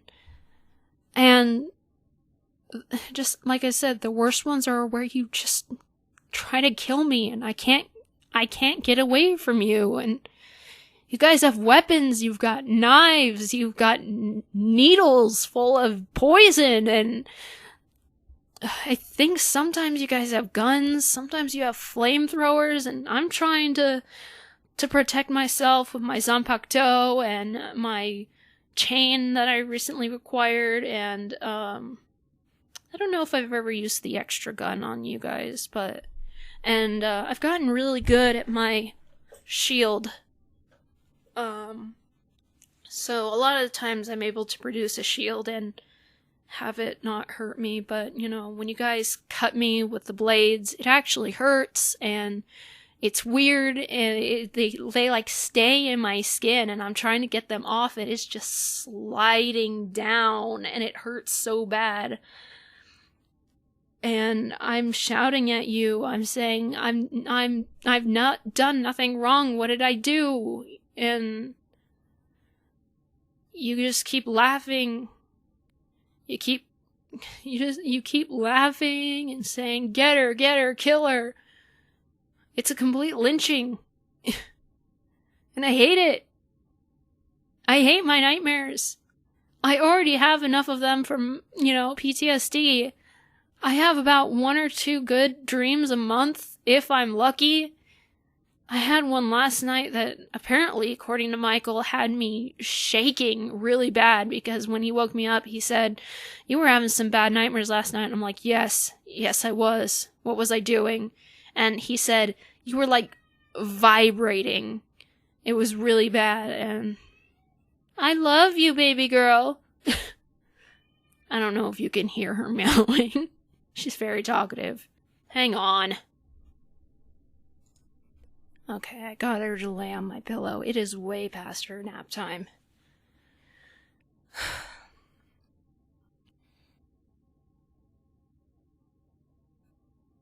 I try to be the best person I can be. It's not hard to stay away from drugs and alcohol. I'm not worried about that. But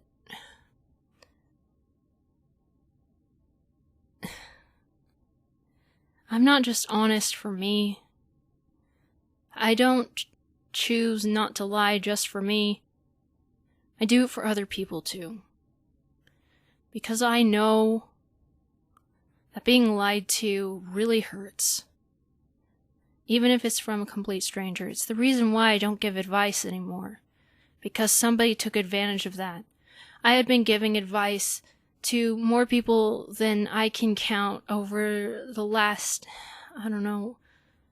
5, almost 10 years? I don't know. I have no concept of time unless I have numbers in front of me. I've had people who said, you saved my life. I've had people who have been victims of sexual abuse tell me their stories, knowing that I wasn't going to tell anybody their stories. Everybody has been kept confidential. I will not use screen names. I will not just say this person I know went through this. I'm honest with people.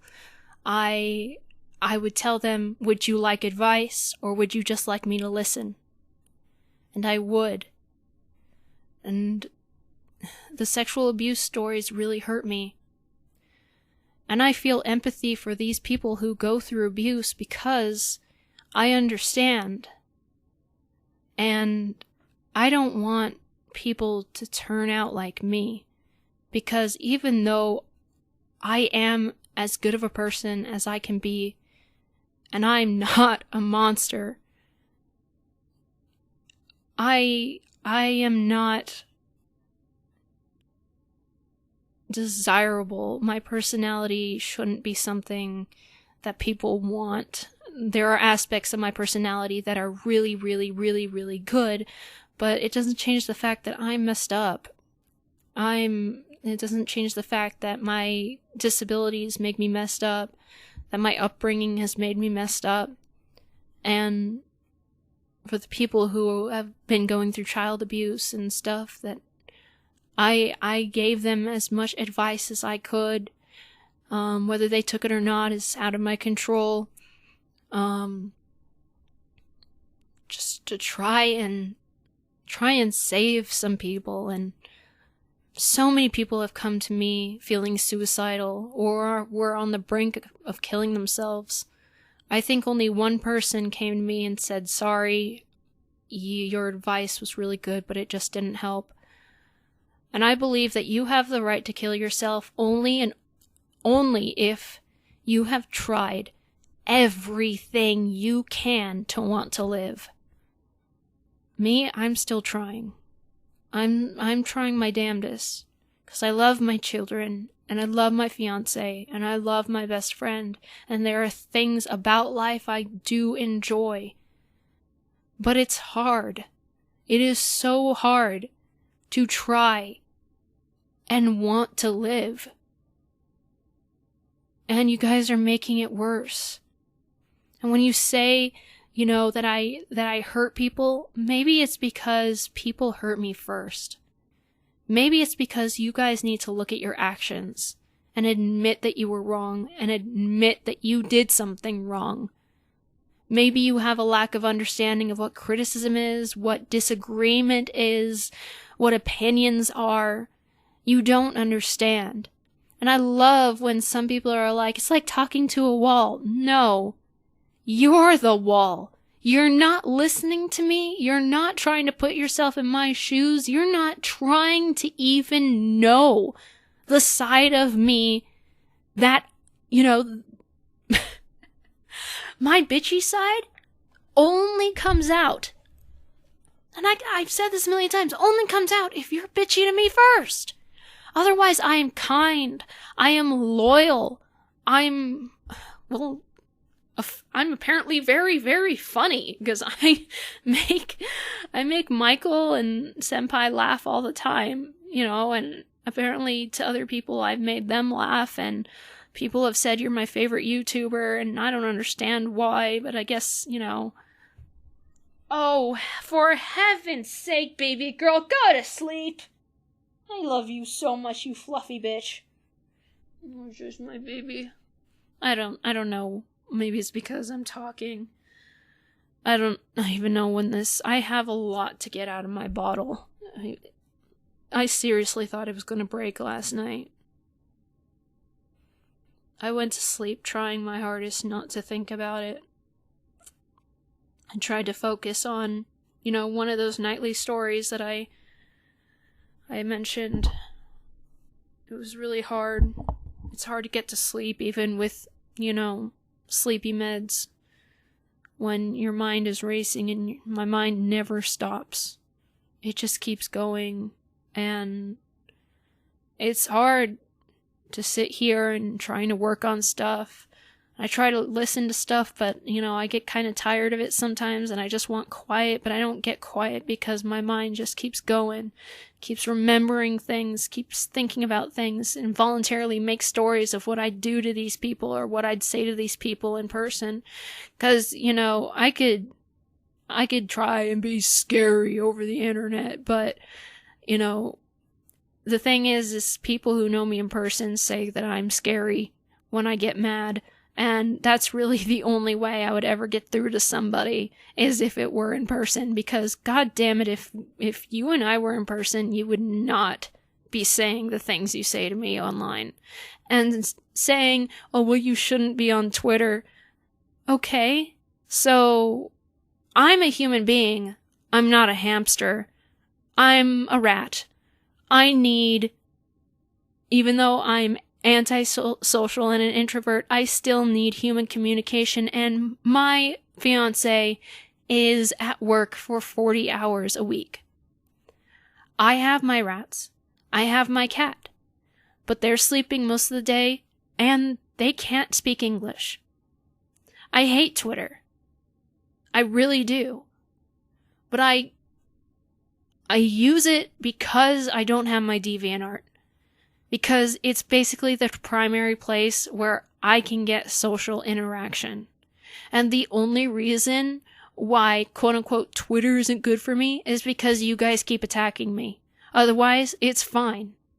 I don't go looking for stuff. I stay on my page. I answer notifications. I have good conversations with people. So, maybe it's not that I shouldn't be on Twitter. Maybe it's that you guys need to stop harassing people on Twitter. You guys are blaming me for your actions. And I'm not likely to forget Cunnificent now. Because, and it's funny the way she said,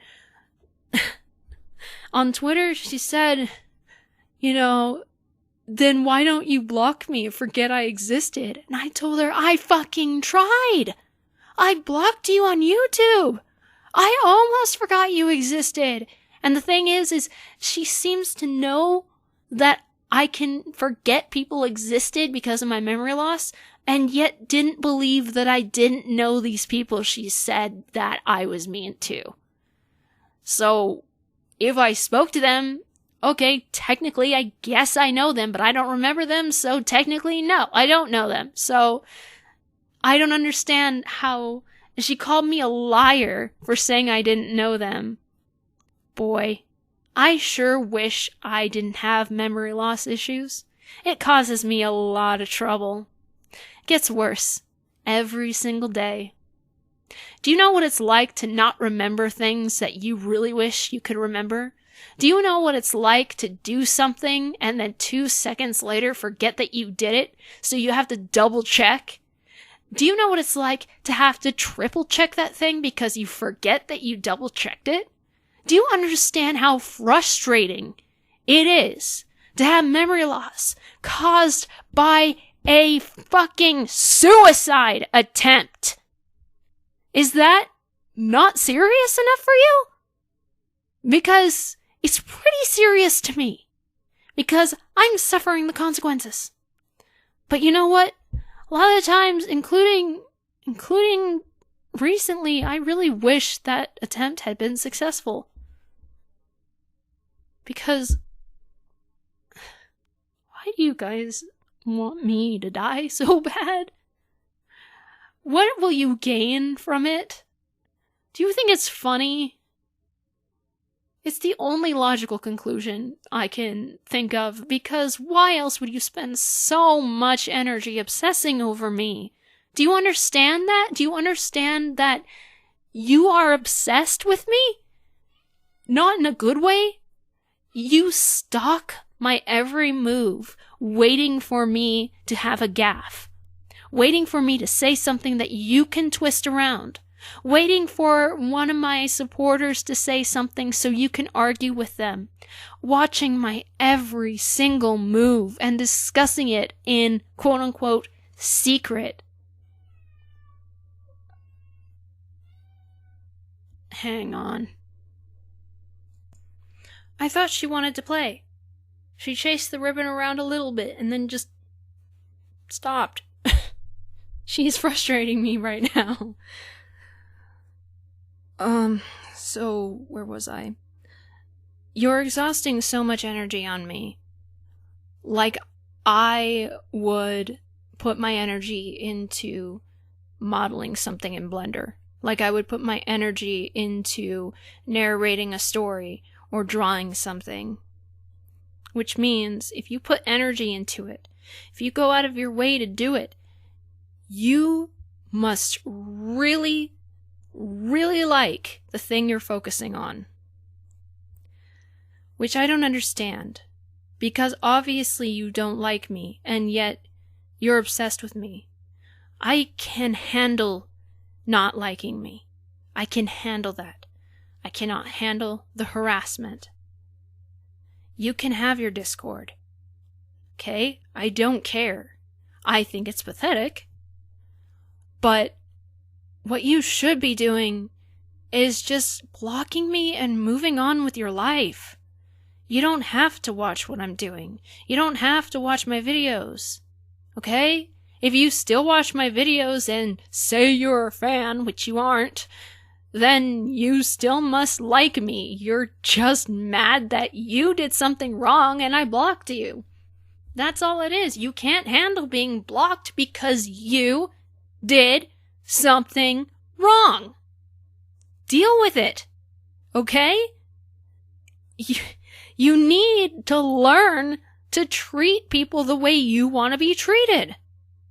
You can't just expect to come up to me and say, bitch, without me going, bitch, back. It's like if you said bitch, and I'm all like, bitch, and you go, why did you call me that? Oh my God, I'm so hurt. Why would you do such a thing? You act all surprised when I insult you back, as if I'm just supposed to take it. You want me to just take it? You want me to bend over and take it? Without my consent? I'm half joking. Just leave me alone. Ignore me. Pretend I don't exist. If you have memory problems too, then forget I exist. I am not important. I am not affecting your life. I am not harassing you. I am not bothering you. I am not, threatening your family. I'm not doing anything to you. Deal with it. Okay? Just stop being tiny little brats. Just leave me and my supporters and my fans alone. Why do you care about us?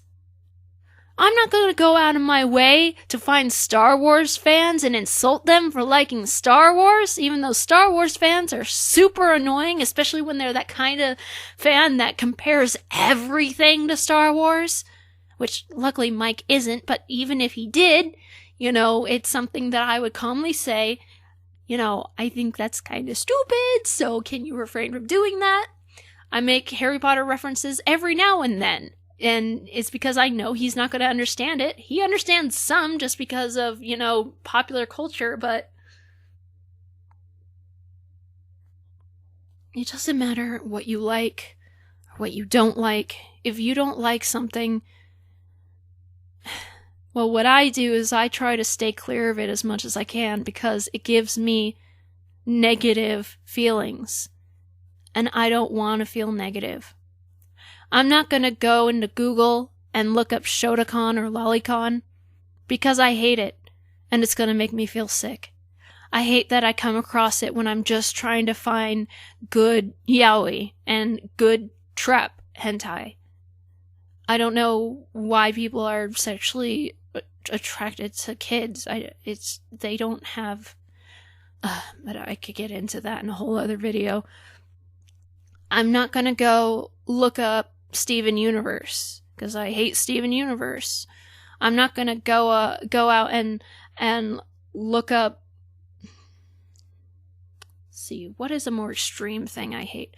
Oh, I'm not gonna go look up, white supremacist websites that support racism. I'm not gonna go find websites about how men are better than women, and additionally, I'm not going to go find websites where women are better than men, because I hate those things. I'm not going to look up bestiality. I'm not going to look up rape fantasies. I'm not going to look up child abuse. I'm not going to look those things up. And you know what? There are YouTubers I hate. I'm not going to go look them up. I'm not going to go watch their videos, and I'm definitely not going to go into the comments section or on their Twitter and insult them when they don't even know who I am. A lot of you, I don't recognize you. I've never spoken to you as far as I know. I've never done anything to you. And if I have, It's because you did something. And I blocked you, and you couldn't handle that. You're the ones with the problem. My cat apparently has a problem right now. Your litter box is clean, you should have food, and you should have water. It must be because I'm talking and I'm not talking to her. If you would sit on my lap while I'm at the computer, maybe we wouldn't have this problem. Vibrating tail.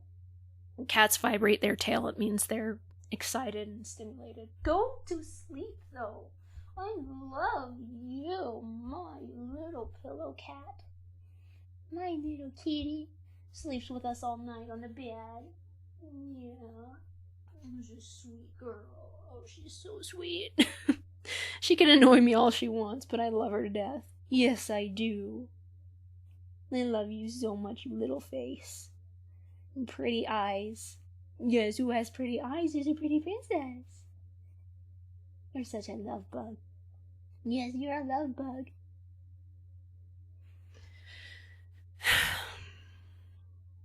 I feel like there was something else I was going to say about cuntlicious. I mean, cuntnificent. See, I did it again.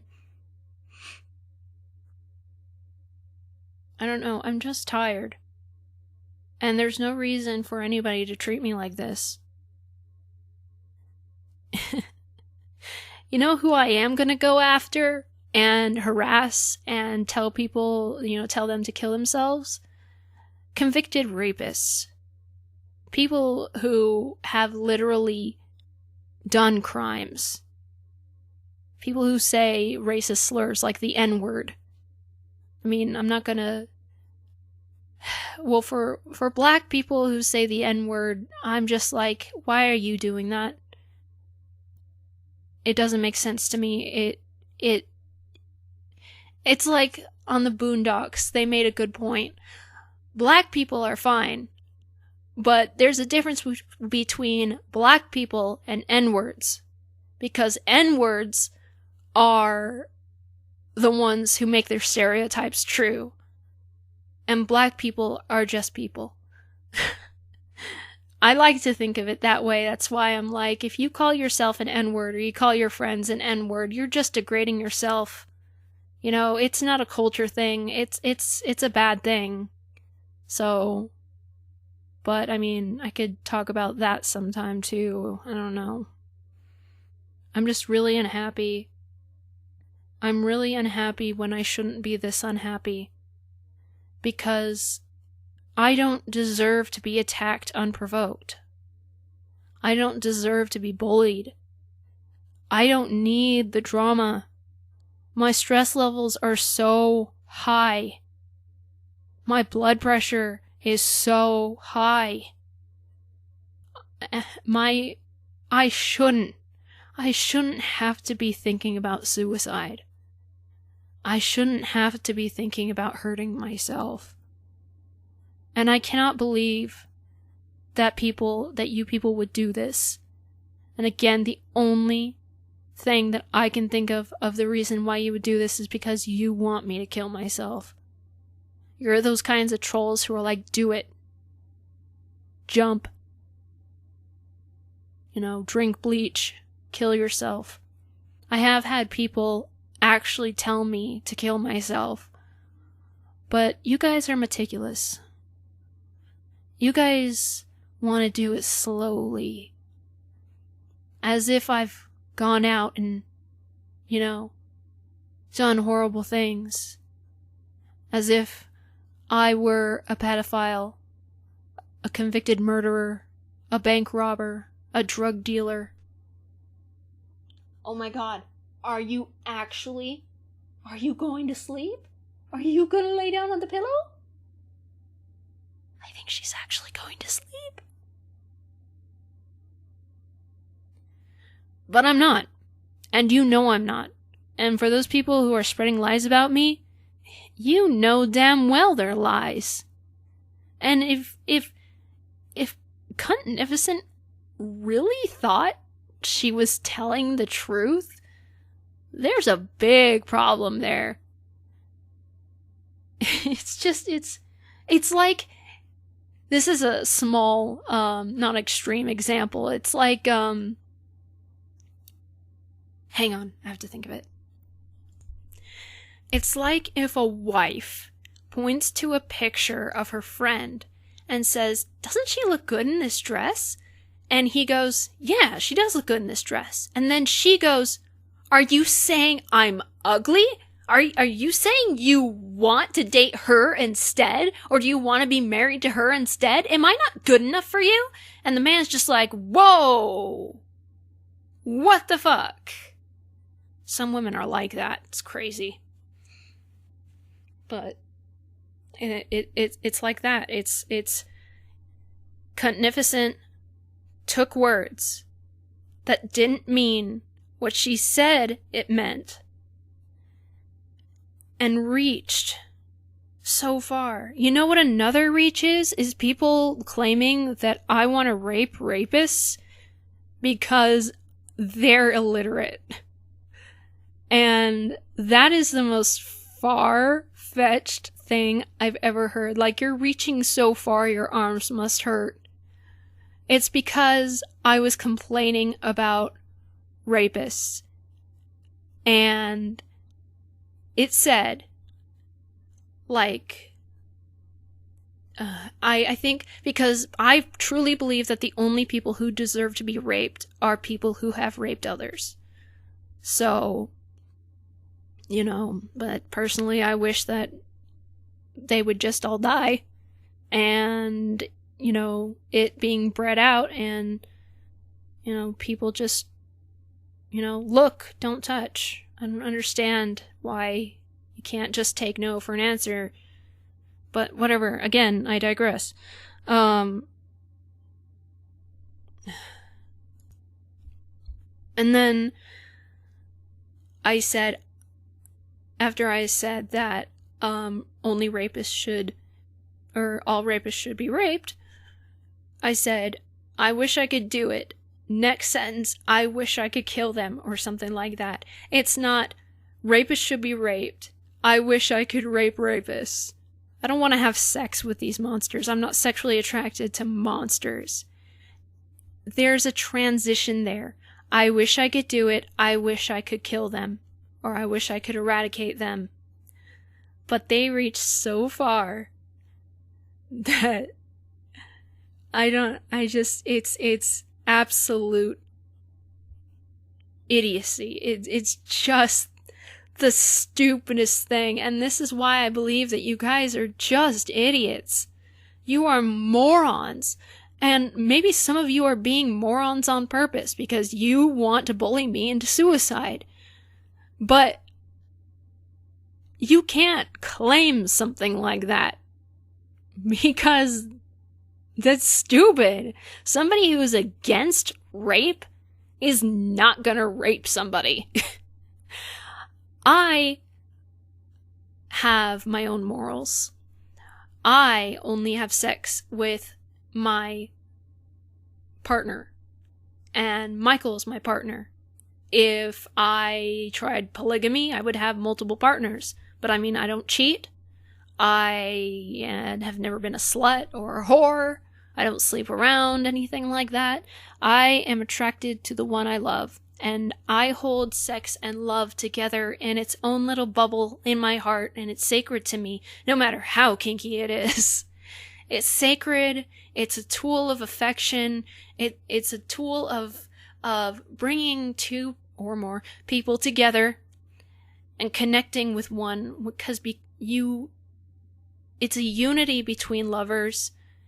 And it turns two people into one person, and it helps to bond, it helps to connect. It is a beautiful, beautiful thing. But pregnancy is not use protection, stop breeding. People should not use sex as a weapon. There was this one book we read in high school. It was back when, you know, I guess there was segregation or, you know, when black people were still, you know, not allowed to drink at the same fountains and stuff. And this white guy was harassing this poor black girl, and all of a sudden he tried to rape her. And me, being younger and naive, I'm like, but he doesn't like her. Why is he trying to have sex with her? And she's screaming and doesn't want it. Why doesn't he get off? I don't understand why you would want to have sex with somebody that you don't like. I don't know. And I still don't understand it. And whenever I tell Michael that I don't understand these things, he's like, because you're not one of them. He says, you don't understand racism because you're not racist. You don't understand how people can be sexually attracted to children because you're not a pedophile. You're not one of them. And I do like not being one of them. And I do like not having the same thoughts as them, but I don't like that they exist. So, I don't like monsters. And let's face it, in some way or another, 99% of the human population are monsters. No matter how good they try to be. I'm no exception. But, I mean, when I say I'm not a monster, I'm not one of these people who actually cause pain and trauma and actually does things wrong. Hell, I don't jaywalk. I walk on the crosswalk. Growing up, my friends would jaywalk all the time. Me, I wait for the fucking light. Not only that, I look both ways before I cross, and in the middle of the crosswalk, I look both ways again. 'Cause that's what you're supposed to do. I don't touch other people's mailboxes. I've never cheated on a test. The only money I ever stole was from Erin, and, yeah, stealing is wrong, but she stole like $60 from me, and I only stole like $20 from her, so, I mean, it's bad, but it's not bad when you consider what kind of monster she is. So, let's see, what other things do bad people do? I've never thrown a party without my parent or guardian's permission. Even if I'm left alone and grandma's gone to France or something, I've never, I can't say that. The only time I've ever had an alcoholic drink underage was when I was 4, and Erin had a cup, not a wine glass, a cup of vodka, and I said, Mom, can I have a drink of your water? And she said, go ahead. So I took a sip and then I spit it out. I guess I didn't actually consume it, because guess what? It tasted nasty. And she went, yeah, that's vodka. And I was traumatized. So that was the only underage drinking quote unquote drinking I ever did. I never tried cigarettes. I've never tried any kind of drug. I've never experimented with drugs. I've never taken prescription drugs more than recommended. I won't even take more than 2 ibuprofen at a time. I won't exceed the number of ibuprofen in 24 hours that you're supposed to take. Let's see. The only time I ever drank alcohol again was Senpai and I were at a bar. And I got a virgin margarita, which tasted amazing because it was sweet and it was strawberry. It tasted like candy and I loved it. And I got white cheddar, I think it was white cheddar broccoli soup, and it was delicious. And she drinks in moderation, which I do not like. I wish she didn't drink at all. Luckily, Michael is just as sober as I am. And so I did ask, can I have a sip? Because I was interested in the appeal. And it tasted so bad. It tasted so bad. Oh God, I can't even. She said it's an acquired taste, and I'm like, yeah, I wasn't meant to drink. But it's not just the taste. It's the fact that that's one of the main reasons why Erin was who she was. Not only did her biological mother do drugs while she was pregnant with her, so she was born a drug baby, but she was drunk all the time.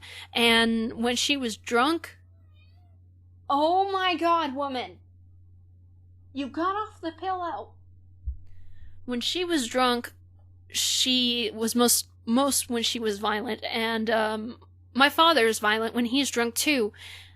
And, some people are funny drunks and they're fun to be around and they're silly. Some people are sad drunks and they just get depressed. And my family, full of angry drunks. I did not want to become one of those people. A lot of child abuse victims end up going the same way as their parents. They deal with it by doing bad things, acting out, doing drugs, drinking. I am lucky enough to be, again, I have a lot of common sense. I am lucky to be one of those people who saw the things around me and said, I didn't want to be that. I can't imagine what kind of monster I would be if I drank. I can't imagine what kind of problems I would have if I did drugs. I can't imagine the fact that I would not be living with the love of my life. I would not be as kind to animals. I would be a mess. And you know what? I wish I could go out, spend my money, and go party, even if I'm not doing drugs or drinking. I wish I could just go out and have fun. But I can't. Because that would mean spending the money we use for food, bills, my student loans, food for the animals, other necessities. That would mean ruining my relationships with people that I care about, because I do care about people. It's a smaller group than quote unquote normal people, I guess, for lack of a better word. Sociopaths are very different from psychopaths. People use the words interchangeably, but they are very wrong. But, I wish I could let go. I wish I could run away from my problems. I wish there was something that could make me delusionally happy. It's funny because Mike was like, you would actually benefit from marijuana. And I'm like, yeah. That's just running from your problems. I mean, my brother did it. My brother went through the abuse too. He didn't go through the worst of it. By the way, talking about people I've saved from suicide, my brother is one of them. He's my half-brother, but yeah, I saved him from suicide. I was angry at him when I was younger for running away and not taking me with him. But when I got older, I realized that would have technically been kidnap and not be seen as rescuing me from our mother. But as soon as he told me he smoked weed, I dropped him. He's not my brother anymore. I don't want him anywhere near me. I don't want to talk to him. I don't care if he's the only one who understands me, the only one in our family who understands what we went through, and that Erin can never change. That she doesn't deserve a second chance, a third chance, a 50th chance. He runs from his problems by forcing the chemicals in his mind to become happy through, something that, is natural, but still, does. I mean, I have to admit, the dangers of marijuana are not nearly as much as, say, drinking alcohol or smoking cigarettes. I can admit that. I can admit that it doesn't do much damage to an adult brain, but it is very damaging to a still developing brain, aka children and teenagers. I can admit that. I am still against it. I am against medical marijuana. I am against anybody who does pot. I look very, very poorly on people who have tried it. It's not okay. And the reason is because baby girl said so. And it's because it's an escape. And it's an unhealthy escape. It's not right. Drugs aren't right. You shouldn't be going to a bar to drink away your problems while the rest of us face our problems and become cynical nihilists and have a pessimistic outlook on every single thing because we have real problems that we don't run away from, because it's better to die on your feet than live on your knees. And I really wish I could just lose myself from my problems, even my own vices, like The Sims or Animal Crossing. It makes me forget them for a while, but just because you forget your problems, it doesn't mean they're fixed. You can't run away from them. They will always catch up with you. And if I was a liar, I would have 100 more problems than I do now. Problems that I didn't need, because all I had to do was tell the truth. And telling the truth is so easy. It is hard to keep up a lie. Your story always changes because you can't remember the details. But when it's the truth, the details are there. The details are true. You can remember them. Unfortunately, there is a fact that memory is somewhat unreliable, because every time you remember something, you remember the last time you were remembering it. So it is possible for certain details to be changed or omitted. But a lot of these things are so ingrained into our heads that we do remember all the details. And I honestly can't remember if I was 12 or 13 when I was officially diagnosed with manic depression, but I was, and it was definitely around that time. And unfortunately, I remember all the abuse because I have short-term memory loss, not long-term memory loss. It's not okay. You're lying when you call me a liar. Unless you truly believe I'm a liar, you're wrong. And for some reason, you're not trying to prove yourself wrong. I try and I try and I try to change people's opinions about me just because, they're harassing me for things that are not true about me. So I want to defend myself. I want to teach these people that they're wrong, because I cannot stand it when people are wrong about things. Especially when it comes to me personally. They make up this person that they believe is Reitanna, and I'm like, no, who are you talking about? That's not me. But they just don't listen, which makes me think they do believe me. They just want me to hurt. And I'm not saying any of this because, oh, poor Reitanna, I feel so sorry for you. No. For the millionth time, I don't want pity and I don't want sympathy. All I want is understanding. I don't even care if people haven't even listened this far. It's partly therapy for me. These long-ass rants are partly therapy for me because I'm emptying my bottle that desperately needs to be emptied. But if people are listening to this, it's all about trying to get you to understand. Just understand.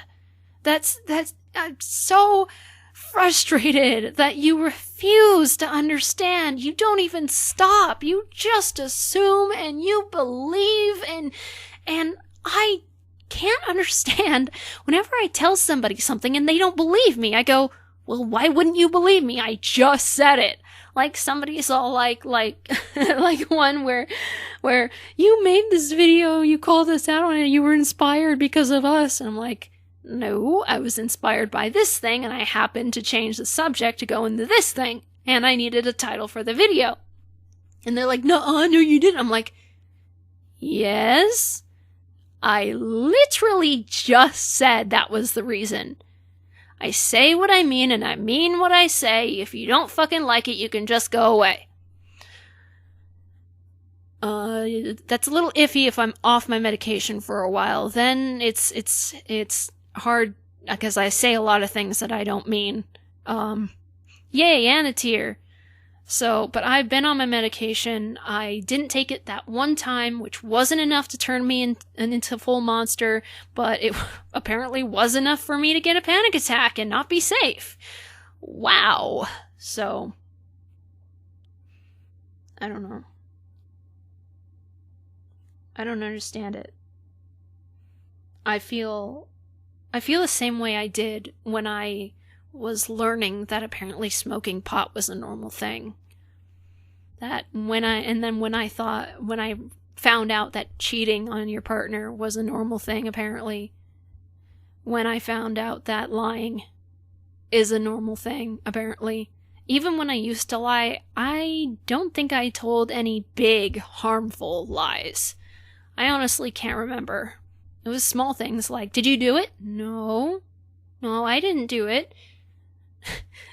You're the only one who brushed their teeth in front of the mirror at this time. The mirror is covered in toothpaste marks. Obviously, you left those there and you didn't clean them up. No, I didn't. Lies like that. There was even a time where my guinea pig literally ate my homework, but I had enough of it to show. You could tell that those were rodent bite marks. Oh man, when I worked at Walgreens, and I know I've told this story, I was opening, and God, I am not a morning person, and I forgot to put the photo drawer in, and after we opened, it was sitting there. That's like, I don't know, $300 just sitting there that anybody could have taken. And as soon as I saw it, I freaked out. I put it in the drawer, and I immediately went to my boss and told him what I did, and I didn't get punished for it. He just said, okay, be careful next time. Because if I had done that, and what if he watched the security tape for some reason and saw that it got left out, I would face repercussions because I didn't tell him. I had to tell him. There are things that I wish I could lie to Michael about. When I, pick my skin and I damage myself, I accidentally wiped my blood on his blanket without realizing it was his blanket until it was too late. He comes home and he goes, did you wipe your blood on my blanket? I wanted to say no, but where would that get me? I automatically said yeah, but I was ashamed of it, and I wish I could have said no. But again, when you lie, there's no benefit. People are going to believe you for a little bit, maybe, but you're just stirring up trouble. You can't keep your story straight, and there are much, much worse consequences for lying than if you just told the truth. Did you draw on the wall? Yeah, I did draw on the wall. Well, that's not okay. You had to draw it on paper. Versus, did you draw on the wall? No, I didn't do it. Did you draw on the wall? No, I didn't do it. I think you drew on the wall. Drew on the wall. I can speak English. No, I didn't. You're grounded. But I don't want to be grounded. You're grounded for 2 weeks. It's not hard. It's not hard to be civil to people. It's not hard to be kind to people who are kind to you. It's not hard to tell the truth. It's not hard to keep the truth. It's beneficial if you tell the truth. Because even if you have to face consequences for something you did and it was bad, but you told the truth about it, they aren't going to be nearly as bad as if you lied about it. Okay? There's no reason to lie. I don't have a reason to lie. I have nothing to gain from it.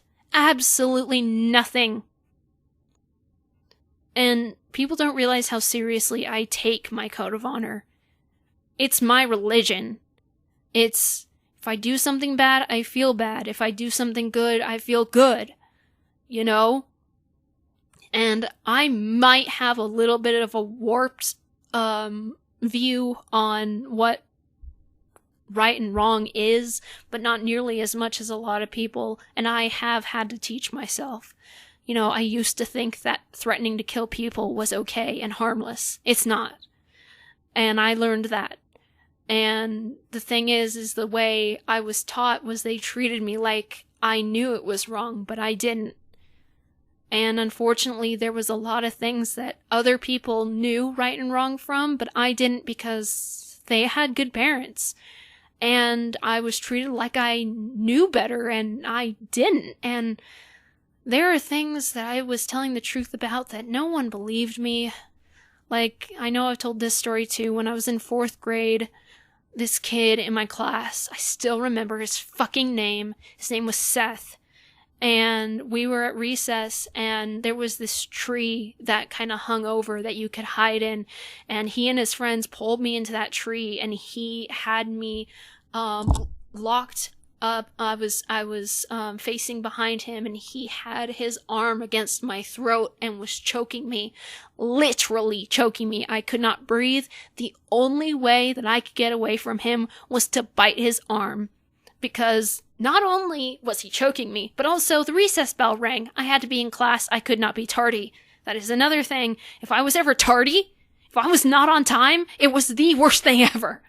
And my friends had to hold a gun up to my head to keep me home from school if I was sick. I would not be late. I would not miss a day unless I was dying. And, when my friends just ditched a day, I couldn't believe it. It was unfathomable. When I caught a student cheating in my math class, I went up and I told the teacher. It was crazy. It was, why? Well, how could you do that? It was unfathomable to me. But anyway, the bell rang, so I had to get back to class, and I couldn't breathe. So I bit him, and he told the principal.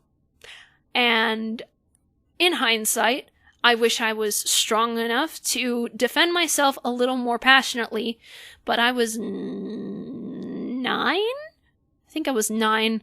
And the principal, oh my god, I fucking hated this principal. This wasn't the first thing that he did. He looked at me like I was just a little angry baby, and I wanted to stick it to the man, and I wanted to cause all sorts of trouble. And he said, "Are you hungry? Do we not feed you enough in the cafeteria?" And I just boiled with rage. I want to think that I tried telling him the actual story, but he didn't believe me. Because why wouldn't I tell the actual story? But he didn't believe me. And then you know what happened after that? A couple weeks after that? Seth lied to the principal and said I bit him again. And I didn't. He was bullying me, and I think I said something to keep him away from me, and he went to the principal and said I bit him again. You know what happened? I got detention. I got detention for something that I didn't do. Things like that have happened to me all the time. At that same school, that same principal, I was at PE, and we were supposed to run laps at the beginning before, the actual class started. I wasn't running laps. Why? I felt sick to my stomach. Guess what? Even though first I was assigned 50 lines saying I will run in class. And then I went to the nurse's office, and I slept there for half the day until finally they called a cop to bring me home because Aaron was working and no one could pick me up. So the cop brought me home. And guess what? I had the stomach flu for a week, and I still had to write those lines. See, in summer school, I had this friend who I dropped immediately after this, who said she didn't do her homework. She didn't understand it. So, me being the trusting person I was, because I didn't believe that people could be untrustworthy, I said, "Here's my homework. Don't copy it. Just, you can see it as an example and come up with your own." But my bullies were in earshot. Oh yeah, my bullies were always there. They were always there. They went to the teacher, said that I let her copy. But that's not all. She was copying. And the teacher, without even asking me for my side of the story, tore up both of our homework. And I cried all day. Again, I wasn't strong enough to sit that fucking lady down and say, "This is what happened, and you had no right to tear up my homework." After that friend, we were so close. No more. No more. I'm sorry, but no more. And I wish I could go back in time. I wish I could go back in time and kick those bullies' asses. I wish I could go back in time and say, don't trust this girl, don't let her see your homework. Just say, well, sucks to be you. Ask the teacher for help. I thought I was doing a good thing. I didn't even get a chance to try and tell the truth and not be believed.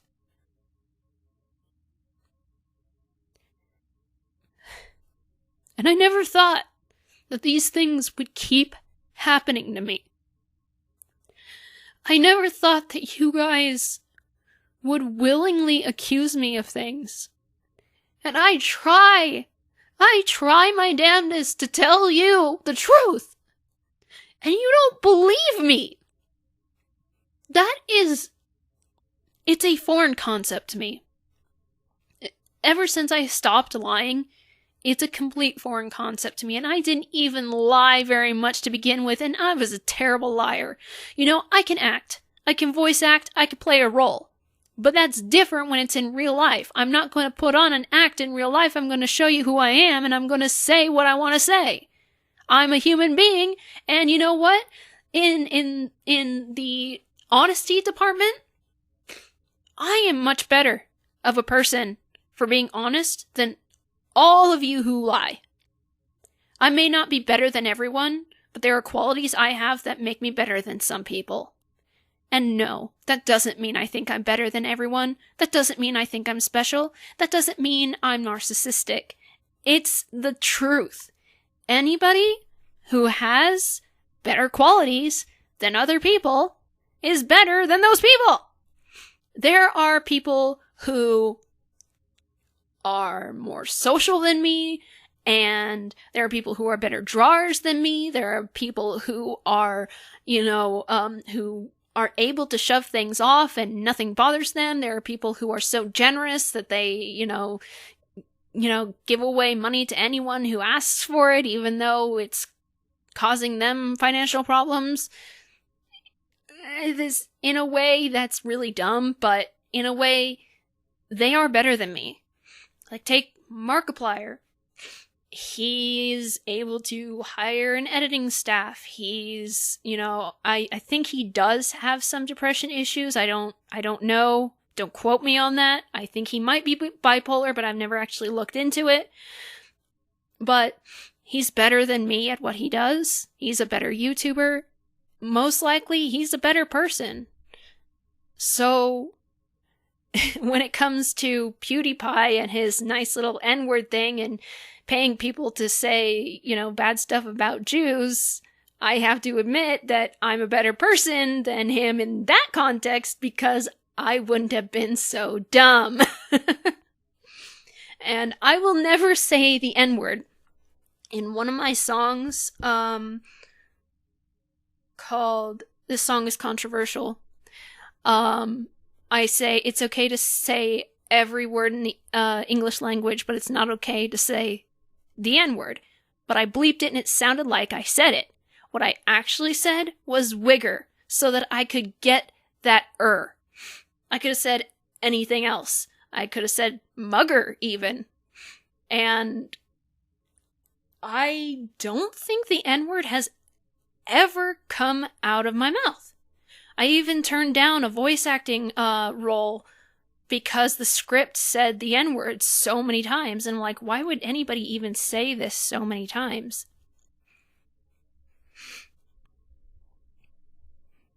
And I don't know if people who accuse me of lying do it just because it bothers me and that I'm telling the truth. I don't know what you get from it. I mean, I spoke to a literal psychopath on Reddit who said that he finds joy in making people miserable.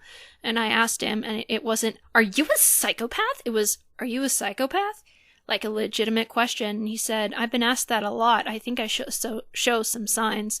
So I explained to him what a psychopath is, and he says that sounds very accurate. Unfortunately, unlike sociopaths, psychopaths are born that way. And there's not much he can do about it. It's technically not his fault. It's disgusting behavior. but it's not his fault. And the only thing he could do is choose to go to therapy and try to learn some, habits, that would be more desirable, that would help, him be more likable, even if he just has to pretend, because psychopaths are perfect pretenders and they can pretend to feel empathy for anyone and not feel any empathy at all, and no one can tell. I could go on about what the difference is between psychopath and sociopath is, but that's not what this video is about. So I'm not sure if, some of you are actual psychopaths and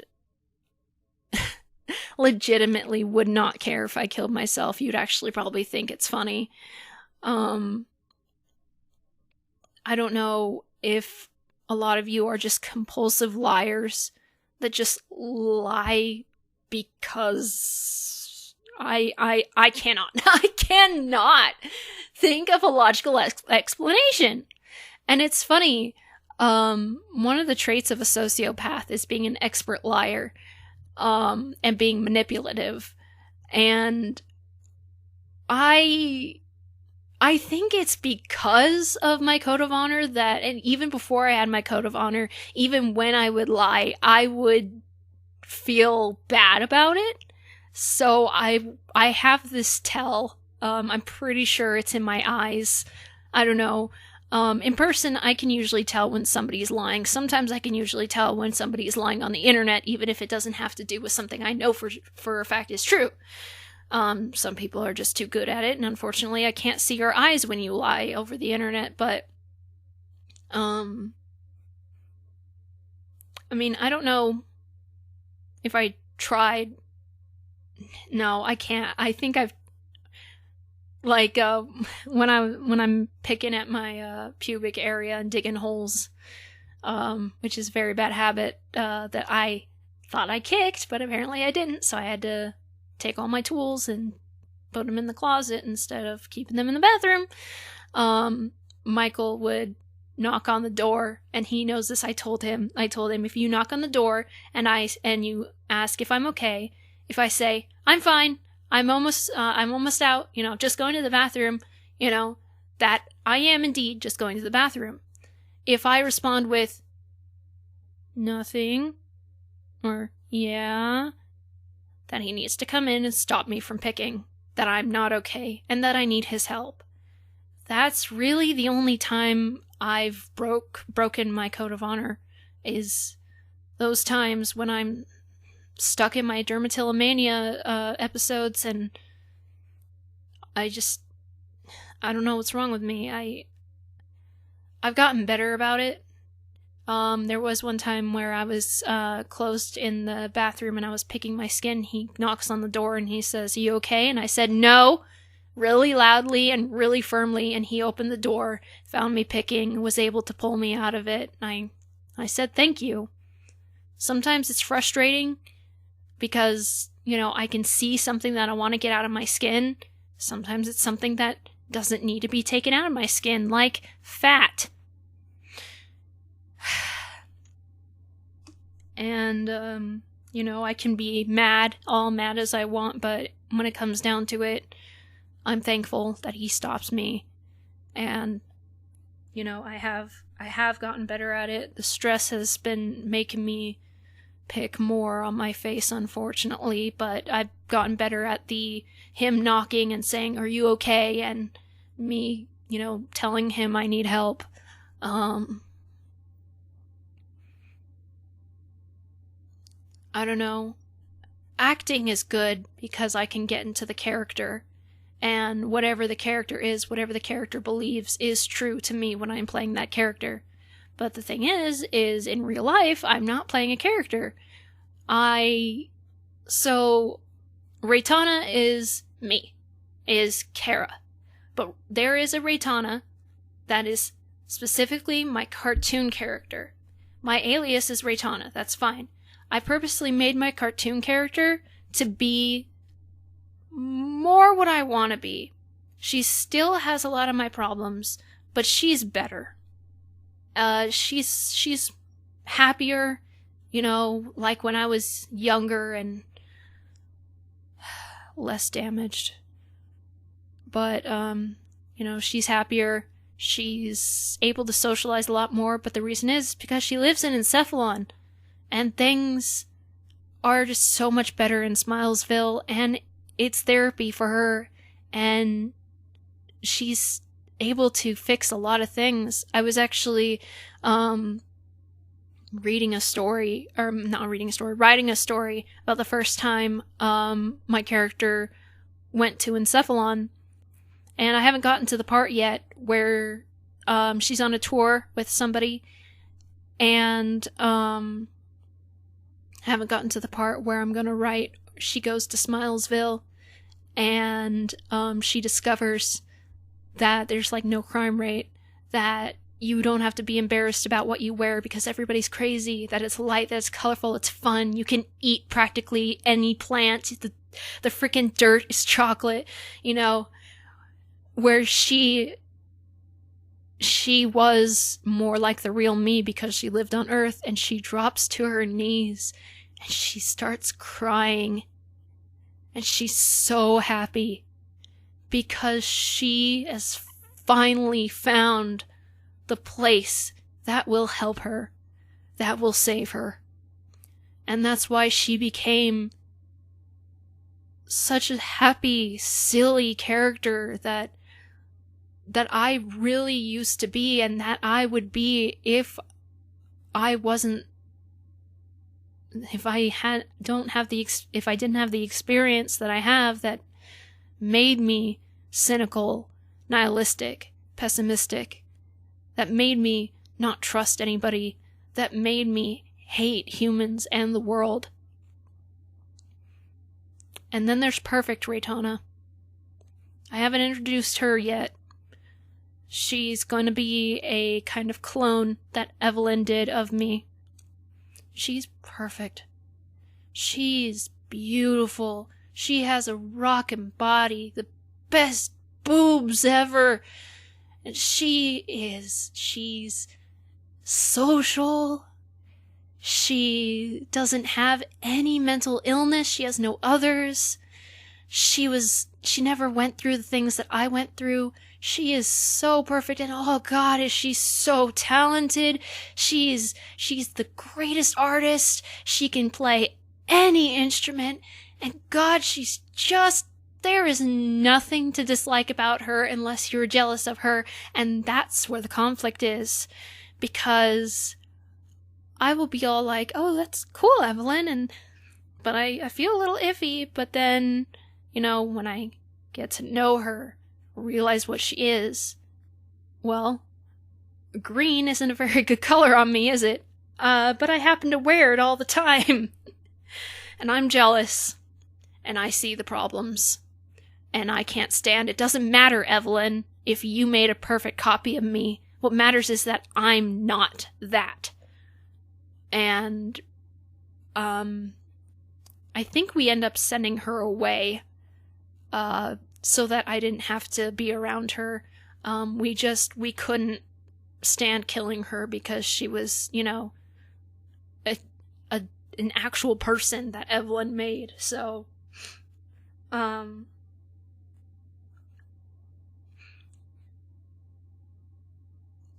it's so funny, when I fantasize about, like, having fairy godparents, like, from the Fairly Odd Parents, and then I remember, well, I'm an adult. I'm like, well, I really need them. I wouldn't wish for mundane things. I would just wish for things that would make life better. And most of all, I wish I could just wipe my memory of all the bad things that had happened. There was an Ask Reddit that said in 12 hours everybody's going to have their memory wiped clean. What do you do and you're the only one who knows about it. What do you do to prepare? And I said I'd write down or make a video of things that I want to remember, then do the same thing for my fiance and my best friend, and then just embrace the erase. Please wipe my memory. 'Cause that would take away so much.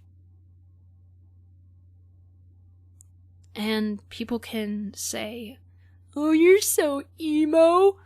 And that's very hurtful because these are literally real problems that I cannot control that damages people. I'm not the only one, okay?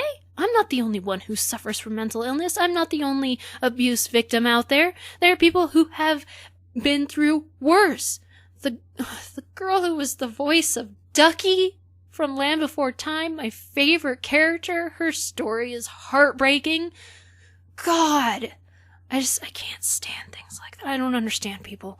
But, you know, I'll never say that I'm the worst case because I'm not. I mean, I was never sat on an oven burner. I was burned by a cigarette and I still have the scar. I was never made to taste the drugs that my parents were making. You know, I wasn't literally locked in a cellar. I was neglected and I was underweight and malnourished, but that was mostly because we were poor because Erin was probably being paid in sex. I don't know.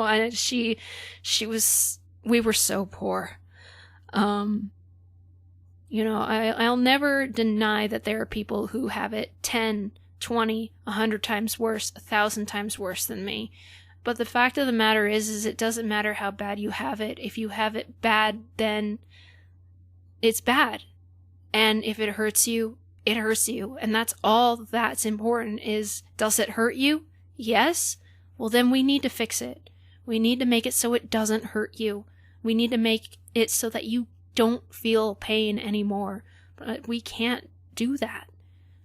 We can't do that. No one's gonna make a rape victim forget the experience. And honestly, if we had the technology to do that, I'd say they go first. Because those brave sons of bitches who have gone through that, any sexual abuse, didn't kill themselves after it happened. Had to live with that memory of the pain. And honestly, if it happened to me, I probably wouldn't be able to handle it. I'd probably kill myself. Just even thinking about it. I had this dream that I wrote down on my WordPress. And I seriously, it was very traumatizing. I have been mildly molested once in my life, and I didn't realize it was what it was until I was an adult. When I think back and go, oh, well, that was molestation. It didn't traumatize me because I didn't understand it at the time. It didn't traumatize me even after I understand it. So I cannot say I'm a victim of sexual abuse. I can say I was in a situation where I didn't understand that I was being molested, but I'm not going to count myself as serious as one of those victims. Then this dream, it ended up with me getting, not just losing what I basically counted as a child violently by the person that in dream that I loved, but the person in dream that I loved, he raped me and then shot me in the spine, and ever since then I've been crippled in my dreams. And it felt real. It hurt. It was scary. It was horrifying. And when I woke up, I broke down crying, and I still cry when I think about it. If that, in a dream, was traumatizing enough, then the real thing is 1,000,000 times worse. And if we had the technology to wipe memories, I would gladly wait as long as it took for those people to get that memory wiped away, to make it feel like it never happened. And I cannot stress enough how much I hate that. How much I hate sexual abuse. I wish I had a death note. Oh, my fantasies. I wish I was crazy enough to literally lose myself in encephalon, to literally close my eyes and be there. Or even to hallucinate. But I'm not. I'm not insane. There are psychotic attacks that I have, but legally I'm not insane. I'm just crazy, which are not the same things. But, you know, regardless of anything, regardless of my flaws, I'm not that bad. I'm not perfect. I'm not where I want to be. I do hate myself. But I shouldn't hate myself as much as I do. And I wouldn't if it weren't for people like you. And I don't think you care. And I think you wholeheartedly believe that I'm saying this to make people feel sorry for me. I wholeheartedly believe that you believe that I'm making shit up. And I hate you. I hate that. I may be a sociopath. There are a couple things that sociopaths normally do that I don't. Or that I have learned not to do, such as abuse animals. Unfortunately, being bipolar also conflicts with that because when I do feel empathy, I feel it very strongly because being bipolar is basically pure emotion. Psychopaths are emotionless.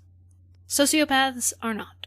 They are just emotionless in certain situations, in most situations, but being bipolar at the same time, it's like both of them are battling against each other, so I end up feeling empathy for more people than I'd like to, and it's mostly abuse victims. But the most empathy I feel for are animals, and I get along better with animals than I do humans, and I get along better with humans who also respect animals, and fortunately, Michael is freaking my soulmate. He's sensitive enough to cry.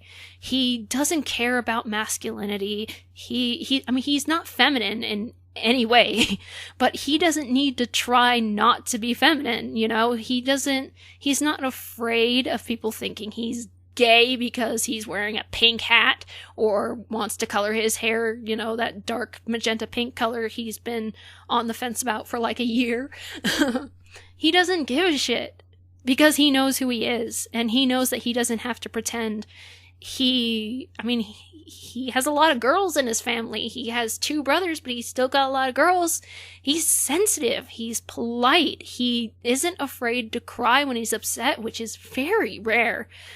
He loves animals. He baby talks our children. He counts them as children, whereas some people are like, animals can't be your children. They're not human. Fuck you. If you do a Venn diagram with human children and pets, you're gonna have more similarities than not. So,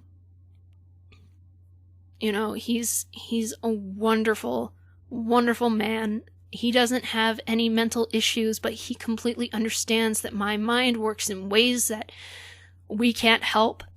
He's been so supportive. I feel like I can't do enough for him, which is, he's a very simple man. I go, you know, I don't know what to get you for your birthday or Christmas because you don't like enough stuff. You're hard to shop for because you won't tell me what you want. With me, if you get me a ring pop, or if you get me a shiny ring or sticker out of a 25-cent machine or something, I'm happy. I mean, the man proposed to me with a ring pop inside of a pint of Sour Patch Kids ice cream as the box.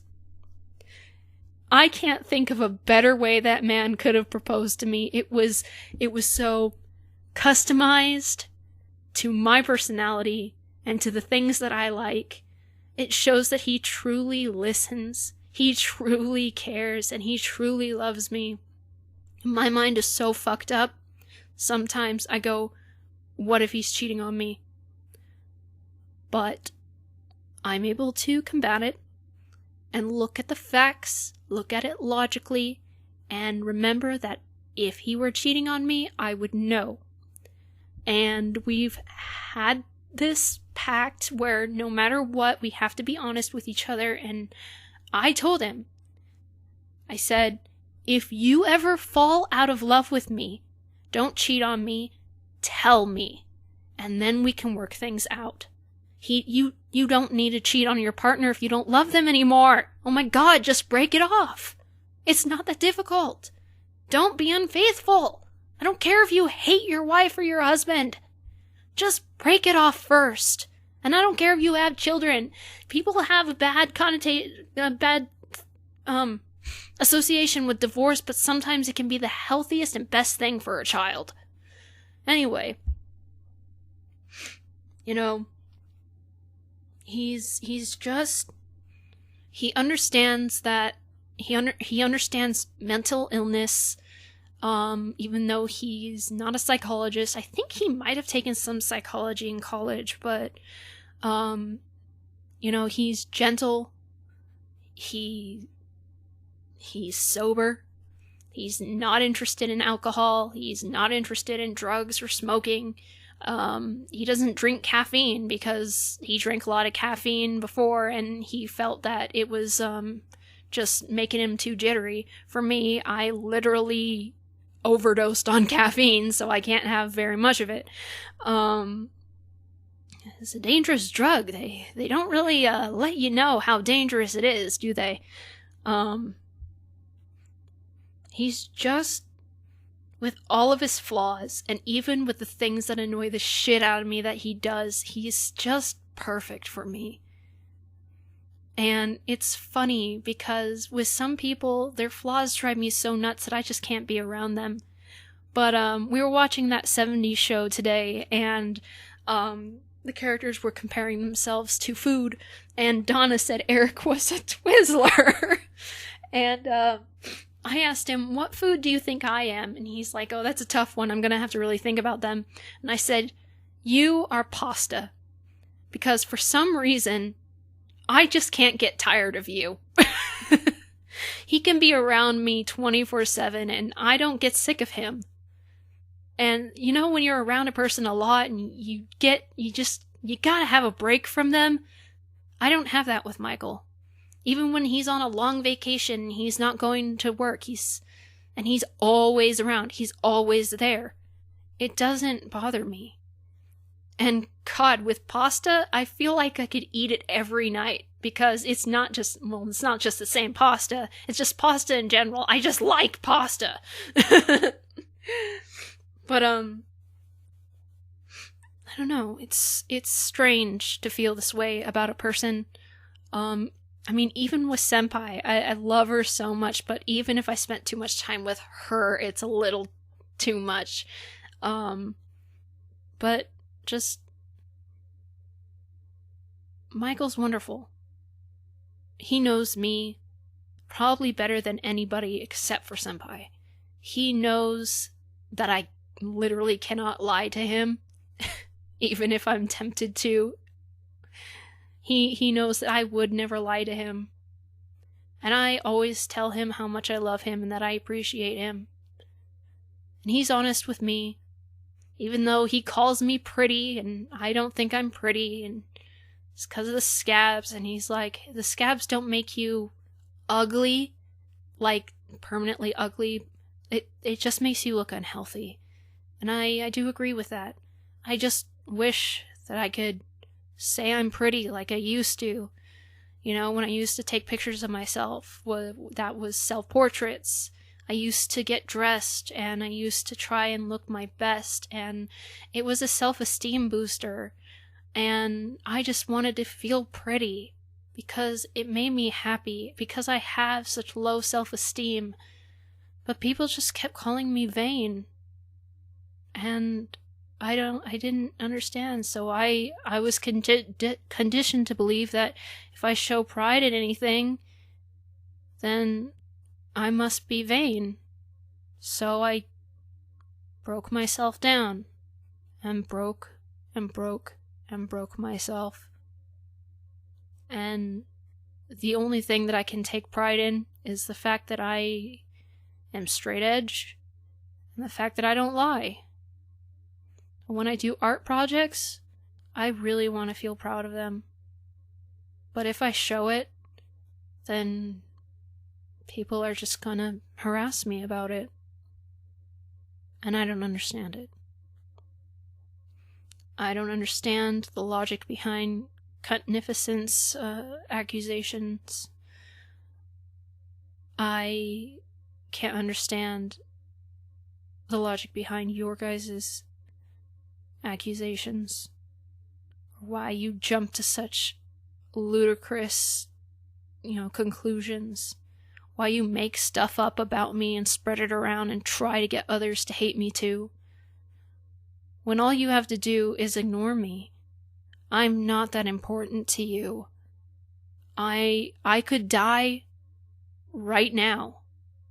And the only people who would remember me are the people who knew me in person and loved me. I haven't left any legacy with these stupid stories, these stupid art projects. I haven't made... I don't know, people say that I've made such an impact on my life, but I don't know, sometimes I feel like they're just saying that to be nice. A lot of people have said, you're my favorite YouTuber. A lot of people said, you're my idol, which is a little extreme, guys. I shouldn't be your idol. I should only be your idol in the sense of, my morals. Stay in school, don't cheat, don't lie, don't steal, don't do drugs, etc., etc. Be human, be yourself no matter what anybody says. And I know that's hard, because I'm just trying to be myself, and I get ostracized just for being myself, and it doesn't matter if you disagree with me. You don't have to bully me. If I was, supporting Trump, yeah, come at me. If I was supporting racism, if I was some kind of feminazi, yeah, come at me. But I'm not. I haven't done something so bad to deserve being attacked like this. And I know that you guys wouldn't like it either. And honestly, you deserve to have your asses kicked. And I'm sorry that I can't do it. I can honestly wish that you get a taste of your own medicine someday. And, I'm not gonna, I can say, I hope you die. Because, honestly, you need to get out of the gene pool. But there are some serious ways of dying that I would not like you to die. I'm not going to wish that you got cancer, because no one deserves cancer. Unless you are, a cancer. Okay, I'm going to say that some people deserve cancer, but only if they're, the worst of the worst. But, even you guys aren't bad enough to deserve cancer. Just, I don't know, just die. Just die. But, I don't know. I know I wouldn't get away with murder. I know that if I ever get a chance to kill Aaron, I'm just gonna turn myself in right away because, the sentence will be reduced and I don't have to run and shit and stuff. Did you know that if you go to a therapist and you say that you plan on hurting yourself or somebody else, they can break the confidentiality agreement? But if you've already hurt yourself, or even if you've already killed somebody, they can't tell anybody. I think that's funny. I think that's really ironic.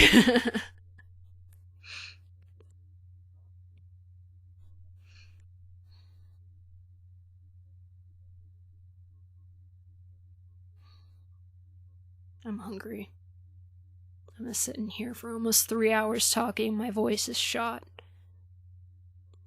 I've made kind of a decision, and I apologize greatly to those of you who support me, to those of you who understand me, to those of you who like me, to those of you who watch me, and to those of you who do like muffins, and even if it's the only thing you like, you don't harass me about it.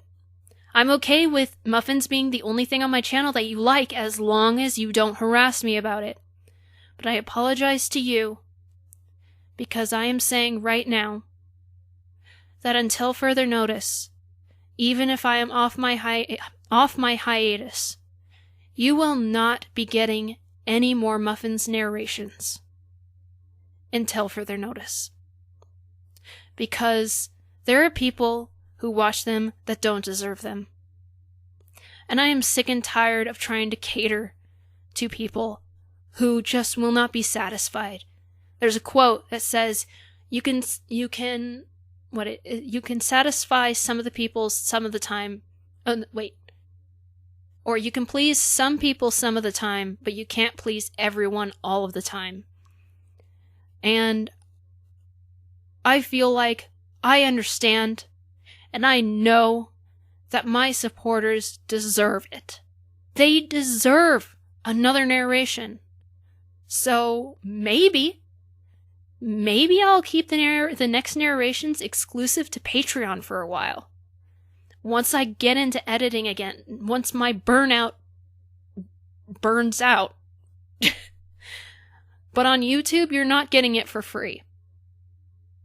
Not for free because of you guys who harass me, who hate me because it's been 5 years since the last narration came out when there are more stories to read. And no narration does not mean no more stories. It does not mean that it's over. Being on hiatus doesn't mean that it's over. Did the last narration have a conclusion?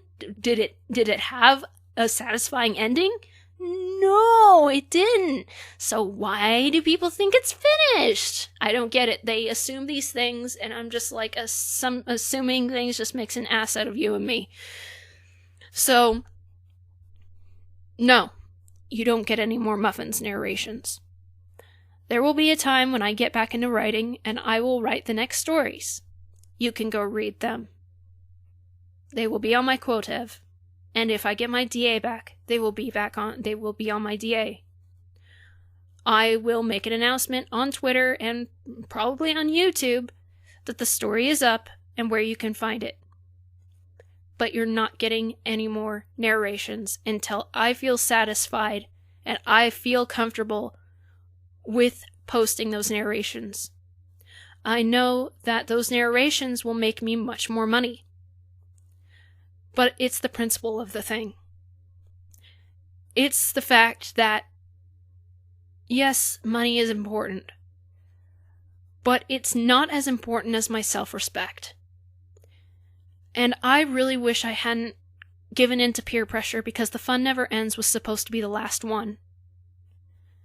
And I kept making side stories because I want to explain events that happened before, that happened in between certain events in the main story. But people just kept saying, what happened to Fluttershy? And I kept saying, that's for you to imagine. But no. For the first and last time, I gave in to peer pressure. But I made a promise to myself and to all of you that if you wanted more of the main story, then I was going to give it to you, and it was going to be powerful, and it's going to be great, and it's going to blow your mind. But when it ends, it ends. Now, just because it hasn't come out yet doesn't mean it's not going to. And just because it hasn't come out yet doesn't mean I'm breaking that promise. When I have to think about it, it's not that I'm tired of the story. It's that I'm tired of how people treat me because of it. I'm tired of the editing process. I really hate the editing process. It's a nightmare. I've got a couple people who have emailed me about interest in helping me edit. I don't answer my email very often, but I'm, trying.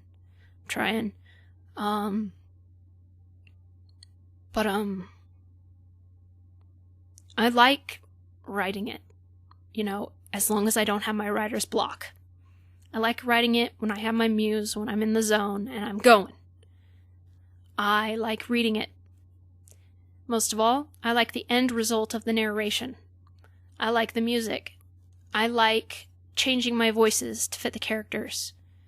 I like my hard work that takes me 20 plus hours to do, just for a video that could be a half an hour to 1 hour long. I feel accomplished, and I like listening to it, because when I'm listening to the stories, I'm not listening to myself talk. I'm listening to a fantasy world, and I'm getting involved in a fantasy world like I'm watching a show. Sometimes, honestly, I can't even recognize my own voice. And I'm like, wow, my voice sounds like that? So, I do enjoy it. It's the editing that's the stressful part, and it's the editing that has caused me to burn out, and it's your guys' attitudes that have made me not want to do it. Some of my fans have said I'm surprised she's, still doing it at all. I'm surprised that she hasn't stopped the narrations. And you know what? They're right. So I am stopping the narrations.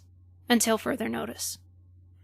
I'm sorry I have to do that. I'm sorry to all of you who respect me, who support me, who just genuinely like my content, who don't badger me, who have been so patient. Even if your patience is running thin, you don't show it. I'm very sorry. But I'm hoping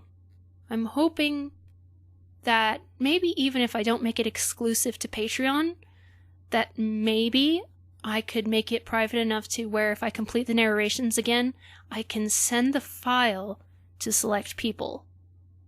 I'll probably put it on my Patreon anyway to encourage people to donate, but at the same time, there are so many of you who shouldn't have to pay for it. Many of you. Many. So I'm going to make it optional, but I'm going to make sure that not just anybody can have access to it until I feel like you deserve it. I've also made another decision, and I hope that my supporters have listened this long. From now on, I am going to try my hardest, my damnedest, not to respond to hateful comments. They still hurt me. They hurt, so stop it. They bother me more than they should, more than they would bother a normal person like Michael. I can't help it. It's not my fault. I don't choose this. It's not my choice. Okay? So fucking stop it. But I'm still gonna try to not give you the attention that you thirst for. And no, I'm never going to watch your videos. I'm never going to go look at your Discord. I'm never going to look for you. If you make a video about me, I've never seen it. I don't know what was said. And, you can apologize to me in a video. That doesn't mean anything. I didn't see it. And especially when you apologize and you say, I'm sorry, but this, and this. I'm like, you don't know. That's the whole point of the Mad Musings of Obsidian Pie forgiveness. I don't just forgive people because I cannot trust people. You have to show me that you're really sorry. You have to genuinely mean it. And I don't mean show me like I don't know, praise me or whatever. You have to mean it. And I can tell when somebody means it. And even when somebody does mean it, sometimes they go too far for me to want to forgive them. So, no more. I'm gonna try my hardest. No more responding to you people.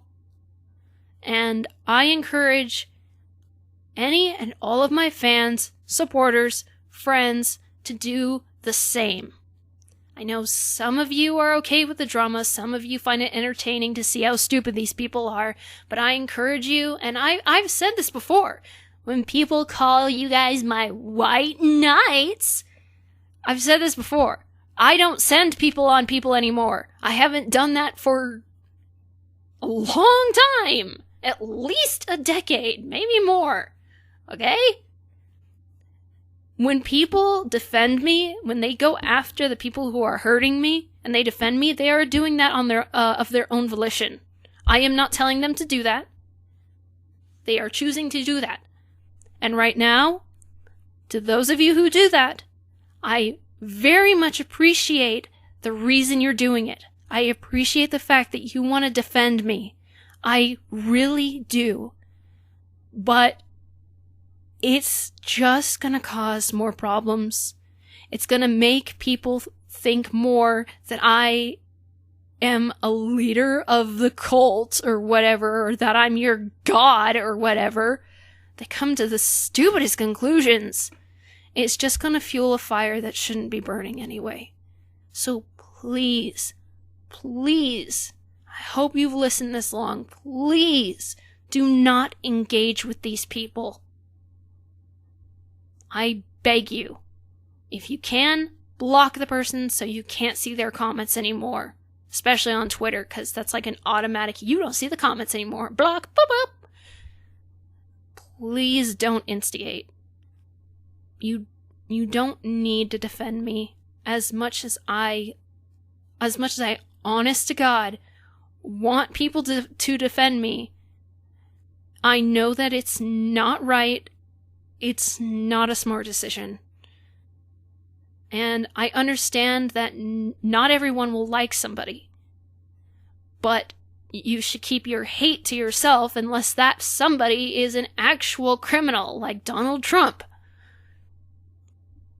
So, we can coexist peacefully if we try hard enough. I'm going to do my best to try. I'm doing my best to encourage others to try. To not go after you to defend me. Please, do us the same courtesy and leave us alone. Please. We all just need peace. That's all we need. And I recommend a lot of you people to go on to Spotify and listen to the most recent Tool album, Fear Inoculum, because it has a much different tone, and it is the feeling of peace even when it gets angry. And even in the song where I'm pretty sure the song is about Trump, but I could be wrong, when it says, acting all surprised when you're caught in a lie, we know better, it's not unlike you. Then there's a mindless self-indulgence song that goes, hang on. I should probably pause this first. This is dedicated to Cuntnificent. I don't know the full meaning behind this, but it says Molly was a good girl and she knew the reasons why, so when she went back in the bathroom she would never come outside. She was a good girl and it felt great to be a liar. She was a good girl and it felt great to be a liar. She was a good girl and it felt great to be a liar. Oh, liar. Oh no. Oh, liar. Oh no. Then it goes, Molly was a good girl and she knew the reasons why. Molly was a good girl and she knew the reasons why. She was a good girl and it felt great to be a liar. That's pretty much all it is. It's a good song. But, yeah. Cuntnificent. Does it feel great to be a liar? Because I don't feel great. I don't feel great being the butt of your lies, and I know that if I chose to lie, I would not feel great about it. Because I never have. I've never felt accomplished about it. I have to admit I have manipulated people in the past. Not on the internet, in person. Mostly when I was a teenager.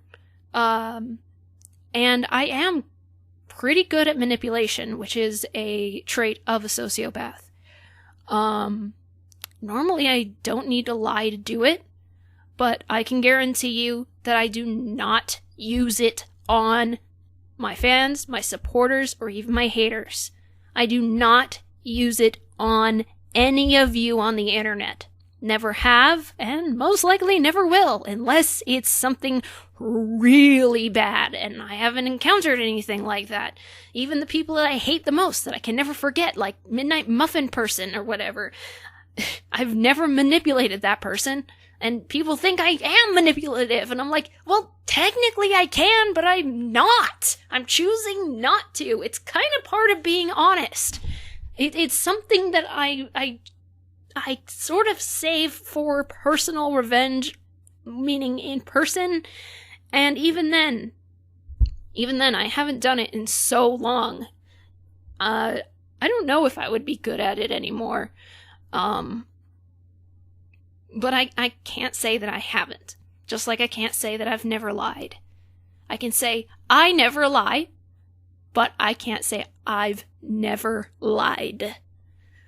So, you know, at least I didn't go in blackface for Halloween in my past.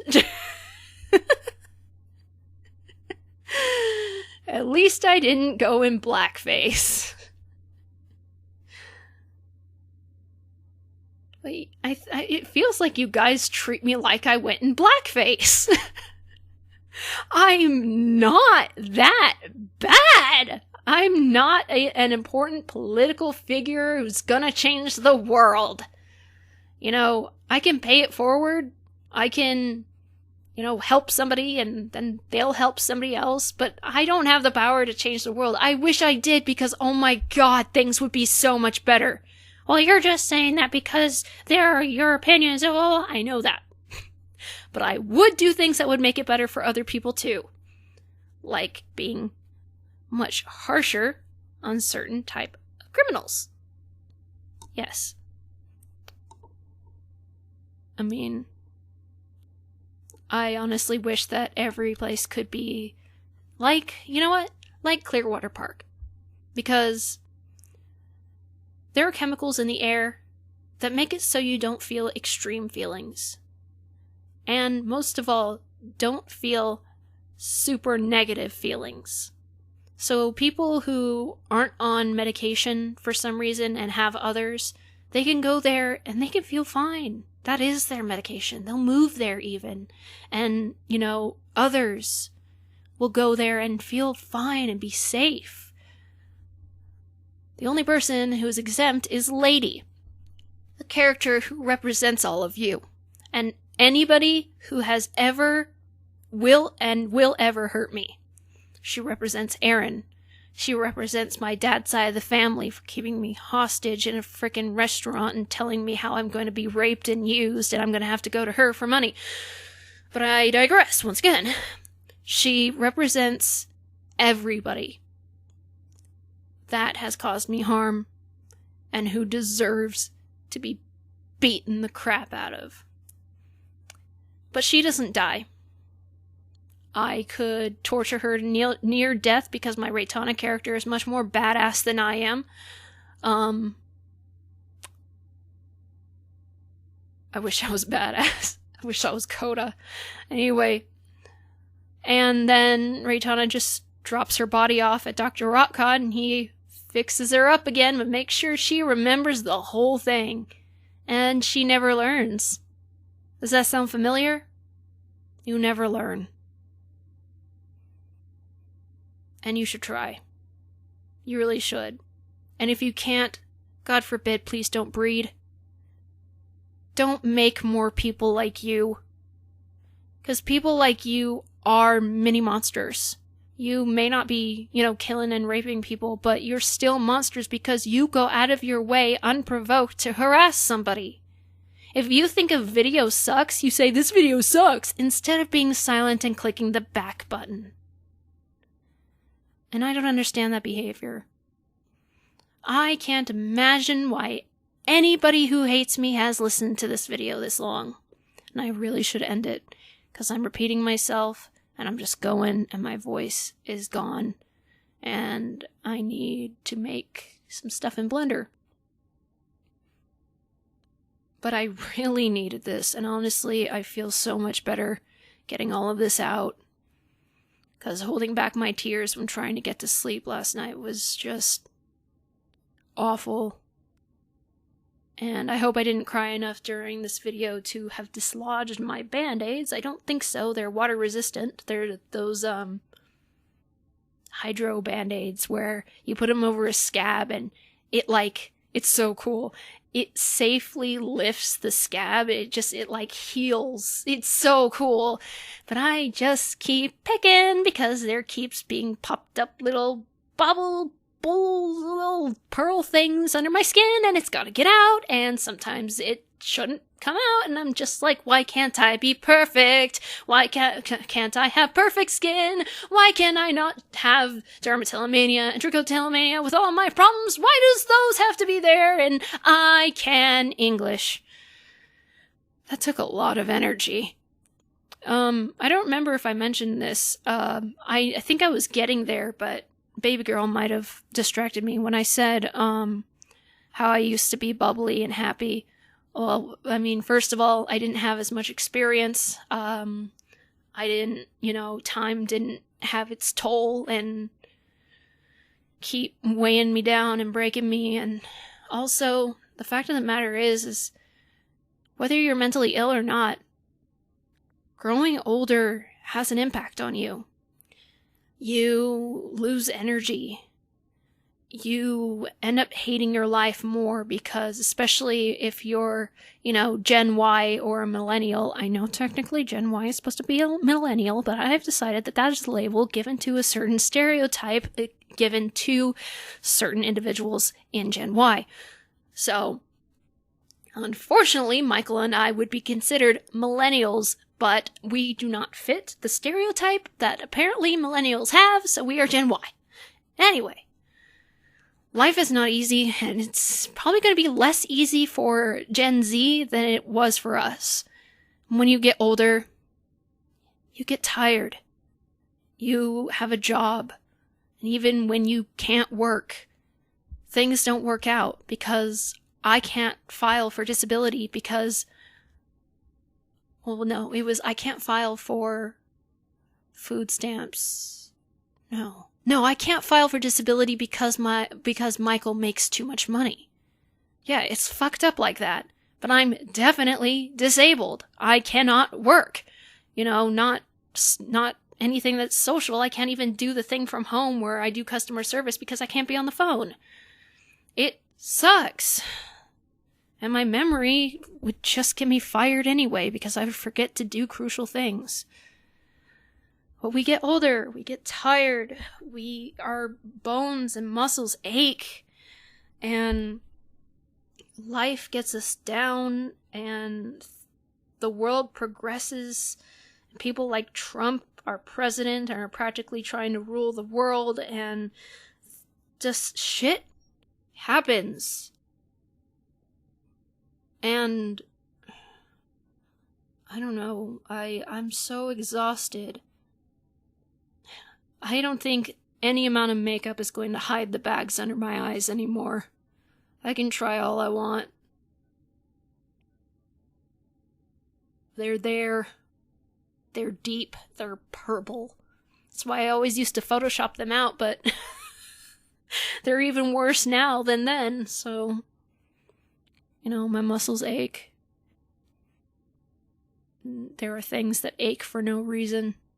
Things that shouldn't have happened. Like the supposed kidney stone that we never found, so we could never prove that I had a kidney stone, but it was definitely a kidney stone, and it has, permanently damaged my kidney or that muscle or whatever, because it always hurts. Then I can't get surgery on my ankle because of the lack of insurance. I can't get insurance because we can't get married, and we can't get married because of the stupid virus, and we can't eradicate the virus because people aren't wearing masks, and Trump is an idiot, and just How many people have to die for you? Trump, seriously, how many people have to sacrifice their lives? How many people, even who don't like you, have to die for you? Seriously, how many people have to die for anything to change? He's a psychopath. And he's definitely got narcissistic personality disorder. He shows every textbook sign of it. I'm so tired. I'm so tired of everything. I want to be happy again. I want to have energy. I want to be pretty.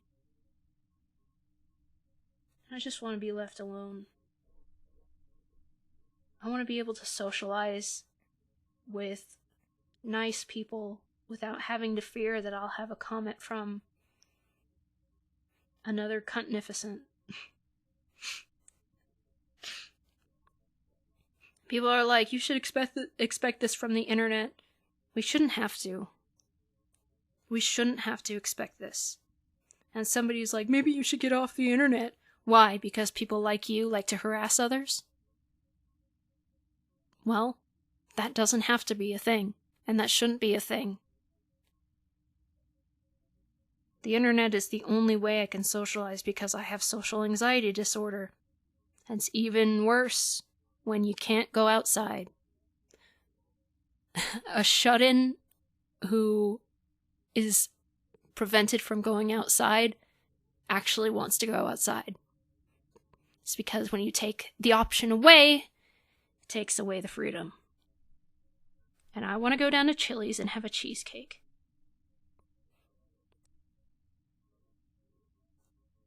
And I just want happiness. I want bright colors.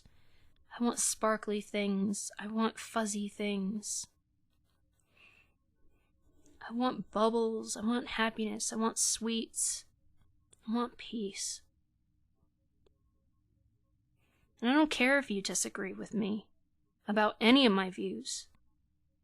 You can be polite about your disagreement. You can be civil about your disagreement. But don't harass me. If you can't say anything nice, don't say anything at all. That's like manners 101. Did I say 101? 101. I just can't understand it.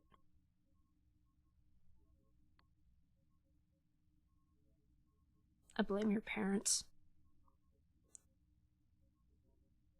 Sometimes it's not the parents, though. Sometimes the parents do everything they can, and their kids still turn out to be monsters. And it's one of the main reasons why I won't have children. Luckily, Michael's on the same boat because he practically raised his youngest son. His youngest brother. His youngest brother is practically his son. So, I don't like being sad. I don't like being angry. I don't like being stressed. I don't like being anxious. I don't like negative feelings. So why would you enjoy negative feelings? Why would you want negative feelings? I don't want it. You can keep to yourselves. I don't care about you as people. But I do care about what you say, and that's the unfortunate part of my mind is it can't let it go. But you shouldn't be caring so much about me. You shouldn't be wasting so much of your time on me. You know what I get to do with that time? That, if I were a different person, I would be spending going out and harassing people who have never done anything to me. You know what I've been doing with that time? Learning new skills. Getting better at those skills. I learned how to use Blender. And I'm at an intermediate level at this point. I was learning how to code games. But unfortunately, I have hit a snag in 2 projects where I'm pretty sure I might have forgotten how to do the code and will have to reteach myself when the opportunity arises. I get better at things that I do because these things are honest work. I enjoy them. And I am using my time productively. There's nothing productive about bullying people. And honestly, when I left school, I thought it would stop. But that is the worst part of the internet, is that you can't do anything about the monsters on the internet. You can't kick their ass. But any of you who harass people on the internet, whether it's me or somebody else, you're just a coward. You're a sheep in wolf's clothing. Because if half of these people were in front of you face to face, you wouldn't be able to say shit. And honestly, I may not be as badass as I want to be, or badass at all, but if you met me in person, you tried that shit, you would be fucking sorry.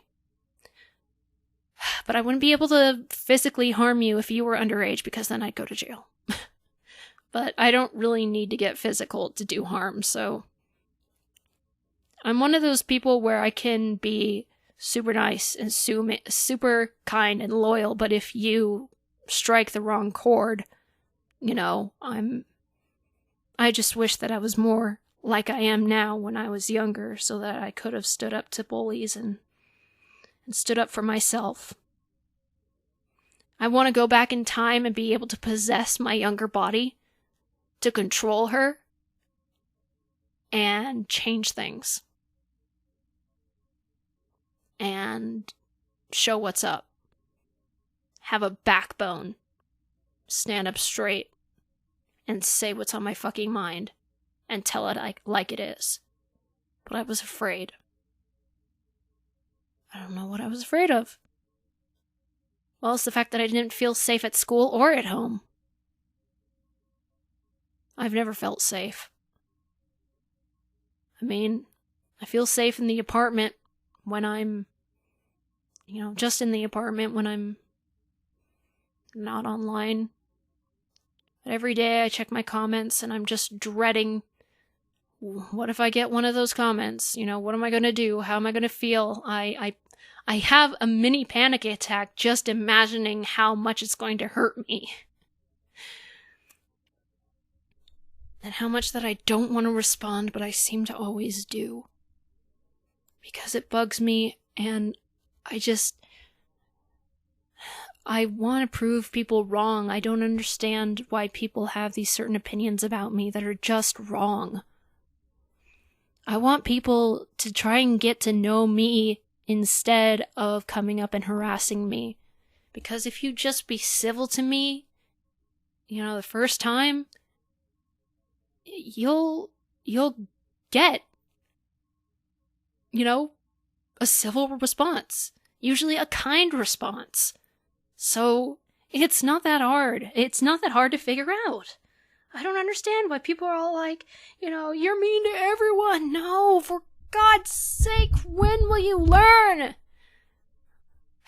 You can't be mean to me and expect me to take it. I wish I had more birthday cake Rice Krispie treats. I wish I had birthday cake and Rice Krispie treats. I wish I had a whole cake in front of me right now. I could eat it all. I wish I could eat all the sweets that I want to and not gain weight. I'm pretty sure since I've stopped my diet and have been eating not as good as I was before, I'm pretty sure I gained some weight, but I can't have gone past 150 because I can still walk. So, I'm not letting that happen again. And then there are the people who hate me because I was trying to lose weight and will try again once things get better after the pandemic. That's none of your business. Do you want to know why the average weight for a 30-year-old woman of my height is around 140 pounds? That's because America's fat. Very, very, very, very, very, very fat. Now, my mother-in-law, soon-to-be mother-in-law, I call her my mom anyway, she is so skinny, so pretty, shorter than me, obviously older than me, and she is healthy. She is so healthy. There are millions and millions of thin women, probably billions, because we're at like 8 billion people now. Stop breeding. There are women in Japan who are twice as old as me and are like 120 pounds. Okay? There are healthy ways to lose weight. There are healthy ways to maintain a low weight. I'm not anorexic because when I look in the mirror, I don't see an unrealistic version of myself. I don't see a person who is bigger than I actually am. And mostly, I do not starve myself. I think I meant to say most of all, I do not starve myself. Anorexia is a very, very serious mental condition that very real people go through. And it is horrible. I have starved myself before. I have been starved before just because we were poor. But I have also lost weight in a healthy way before. That's how I know I can do it. And I was losing weight at the perfect rate. I was exercising and eating less calories, which is the only thing that your doctor will recommend to you for losing weight. I was not taking diet pills. I was not on a Weight Watchers type of thing. I was calculating my own calories, which at max was 1,200, which is recommended for people who are trying to lose weight. Being between 110 and 120 for my body type is okay. I want to be skinny. Okay? I don't want to look in the mirror and be ashamed of my body. I know people on Instagram are fake. I'm not on Instagram. I know people in magazines are airbrushed and shit. I know that. I went to beauty school. I learned how to do that. I know all the tricks. That's not the point. The point is, the problem is that I am not happy with my body. But I am not going to sacrifice my health for it. And I wasn't. And I will not be doing so. That is the healthy way to lose weight. I was losing it at the perfect rate. And I was using an app so that I could record and keep track of the number of calories that I had. It's not like some kind of program you have to pay for. I was eating a little less and eating more healthy. Less snacks, less sugar. And I had a treat day every other week. Because some people call it a cheat day, but I feel like it should be a treat day because you're rewarding yourself for how good you've been doing. And I was doing great. And Michael, the most intelligent man I know in person, even though he's not a super genius, was supportive of this. So he doesn't care. The only thing he cares about is what makes me happy. He could take me anyway. So he thinks I'm pretty. This is not about what other people think about me. This is how I think about me. This is how my self-esteem is affected. And I'm not doing it in an unhealthy way. And if you're like, I'm just worried about you, it's not your problem. And if you have a problem with it, it means you are ignorant to the facts. And average weight and recommended weight is just keeping up with the times. And is just trying to find a medium between what is obese and what is too thin. When I lose weight, my ribs are not going to show. My stomach is not going to sink in and then come out a little pudge at the bottom. Because I'm not anorexic. And I can see myself losing weight. I can see myself getting thinner. I do not have a delusion where I am big and fat. I do not use laxatives. I do not make myself throw up. Because I had to use laxatives for my colonoscopy. That was miserable. And I hate throwing up. That's miserable. It hurts your throat, and it makes you lose your teeth. And as much as I hate the size of my teeth, I don't want to lose them. I have enough dreams where I'm losing my teeth. Sometimes I'm losing thousands and thousands of teeth. Sometimes they're like this thick meringue-like foam. I don't know.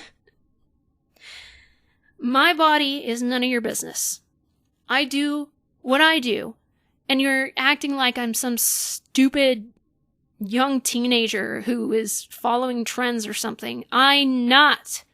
I may not be a genius, but I am intelligent. Okay? Oh no, wait, I am a genius because I'm a child abuse victim. Remember that? Yeah, I am a genius. But for realsies, I am intelligent. I am smart. I am book smart. I research things. I learn stuff. I forget the stuff I learn. I research them again and remind myself. I know the facts. I know the results because I've done it before, and I know what I want. And I do it the healthy way because I am smart. Anybody who is worried about me losing weight needs to be quiet. I don't care if you care about me and you like me. Keep it to yourself because you don't know what you're talking about. Okay? The only thing you're doing is making me frustrated and making me unhappy. Because when I look in the mirror, I am unhappy. And when I look at the scale and see that I lost a couple pounds, amazing. I feel incredible. I was so heavy that I couldn't walk. My shins would not support me. I didn't walk for 2 years. Every time we went to the grocery store, which is literally 5 or 10 minutes away, I would be burning. It felt like my bones were going to break. I had to wear shin splints, and even those didn't take away the pain. And that's on top of my torn tendon in my ankle, which I can't get fixed because I don't have insurance, because I can't get married because of the COVID. I was heavy. I'm still too heavy to be able to ride my bike. I crashed. If I weren't wearing a helmet, I would have broken my skull open because that shit chipped my helmet. And I got a bruise on my knee that is literally still there. And this was a long time ago. This was before the pandemic. I'm too heavy to ride a bike. I'm too heavy to reteach myself how to ride a bike because, as they say, you can never forget, but yes, you do. You do forget, especially when you have anxiety like I do and you forget how the brakes work. And you panic, and instead of using the brakes, you try to stop yourself by putting your feet on the ground. Oh, this is why I couldn't learn how to drive.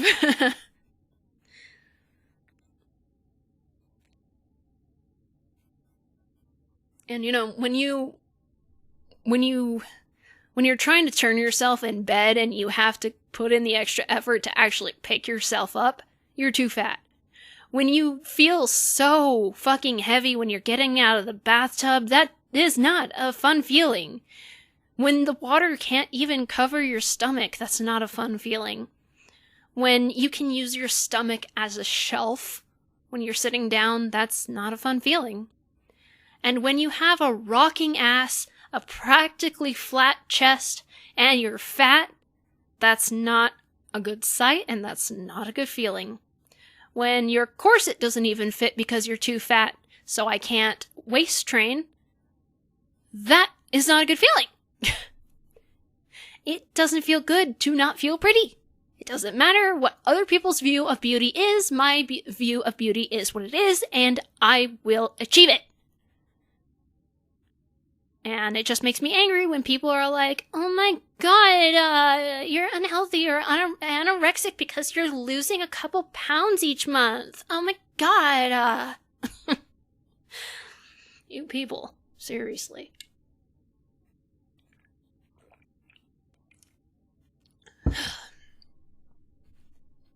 But I mean, I knew what I was getting into when I stopped dieting and stopped exercising. I know I'm going to have to practically start over. I'm not going to be upset about it. I'm obviously disappointed about it because I worked so hard, but, you know, I know I can do it. I've done it before. I have done this before. It's just difficult, especially when you're in the beginning. The first parts are the worst parts. But eventually you get used to eating less. You get used to, you have cravings all the time, but that's what your treat day is. And if I can get myself between 110 and 120 and not let myself go above 120, I will be okay. And I will be able to eat whatever I want as long as I count my calories. And between 120 and 130 is the safe spot, where if I'm in between 120 and 130, I can work a little more to get back between 110 and 120. It's no big deal. I can eat whatever I want as long as I'm smart about it. And I'm a lot more intelligent than a lot of people give me credit for, and that's not me being vain or whatever, because I'm not. I've taken several narcissist tests, several legit ones, and the only thing they say was that I felt entitled and that I have extremely low self-esteem and I need help. Now, the entitled thing I was able to work on. I have my slip-ups, but I am much, much, much better at it. I didn't realize that I was so entitled, and that stems from the fact that I didn't have anything. And I do still feel that I am entitled to a lot of money from Aaron. Where's my child support? Where did that go?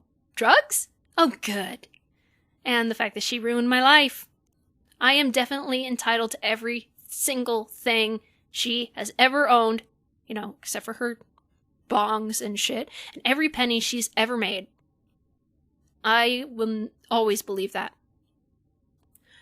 But I have learned to catch myself on entitlement toward other people, and I have tried to rephrase statements and also make it very obvious, like annoyingly, painfully obvious, that I'm not trying to be, like I'm not trying to make it sound like I deserve it for nothing.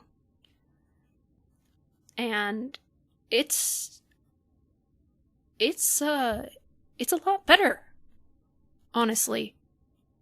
There are times when I probably show entitlement, especially when I'm off my meds. But I'm 100 times better than I was several years ago. And if people still think I'm entitled, you don't really know what entitled means. It means that, let me look up the actual definition.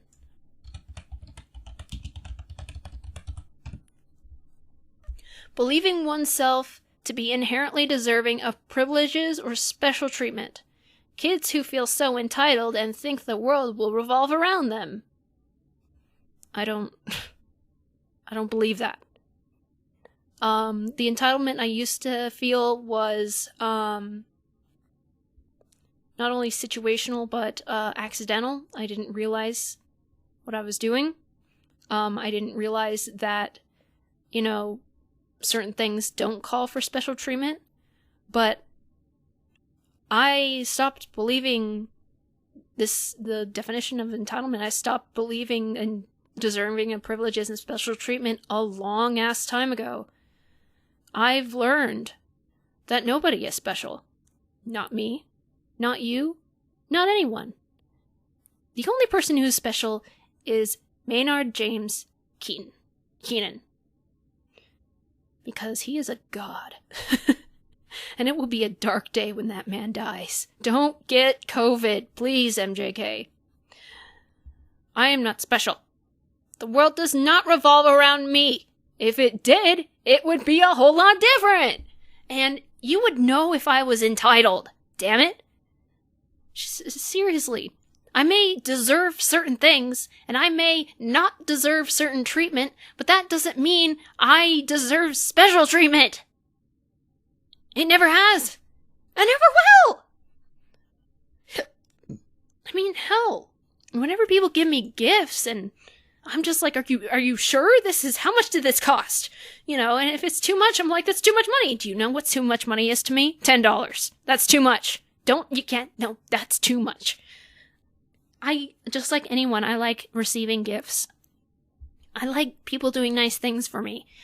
And I believe that I deserve to be treated be treated nicely, or even just civilly. That's not special treatment. That's how you should treat everybody. God damn it. Fucking idiots. I know, and I keep going, and we're almost on 4 hours now, but I mean, this bottle was full. This bottle had cracks in it. I do need to stop, though. Which I said an hour ago. I'm trying to think if there's anything else I need to do, that I need to get out. Hang on. Well, I can't remember anything else that's bothering me right now. So that's it. If you've listened this long, wow, good for you. If you haven't, that's okay, because this helped me. If you hate me and you've listened to this, I really hope you learned something and we can just coexist in peace without acknowledging each other. We could just ignore each other. And I hope I've changed some people's minds. Even if I didn't, I just hope that people just stop creating conflicts with me.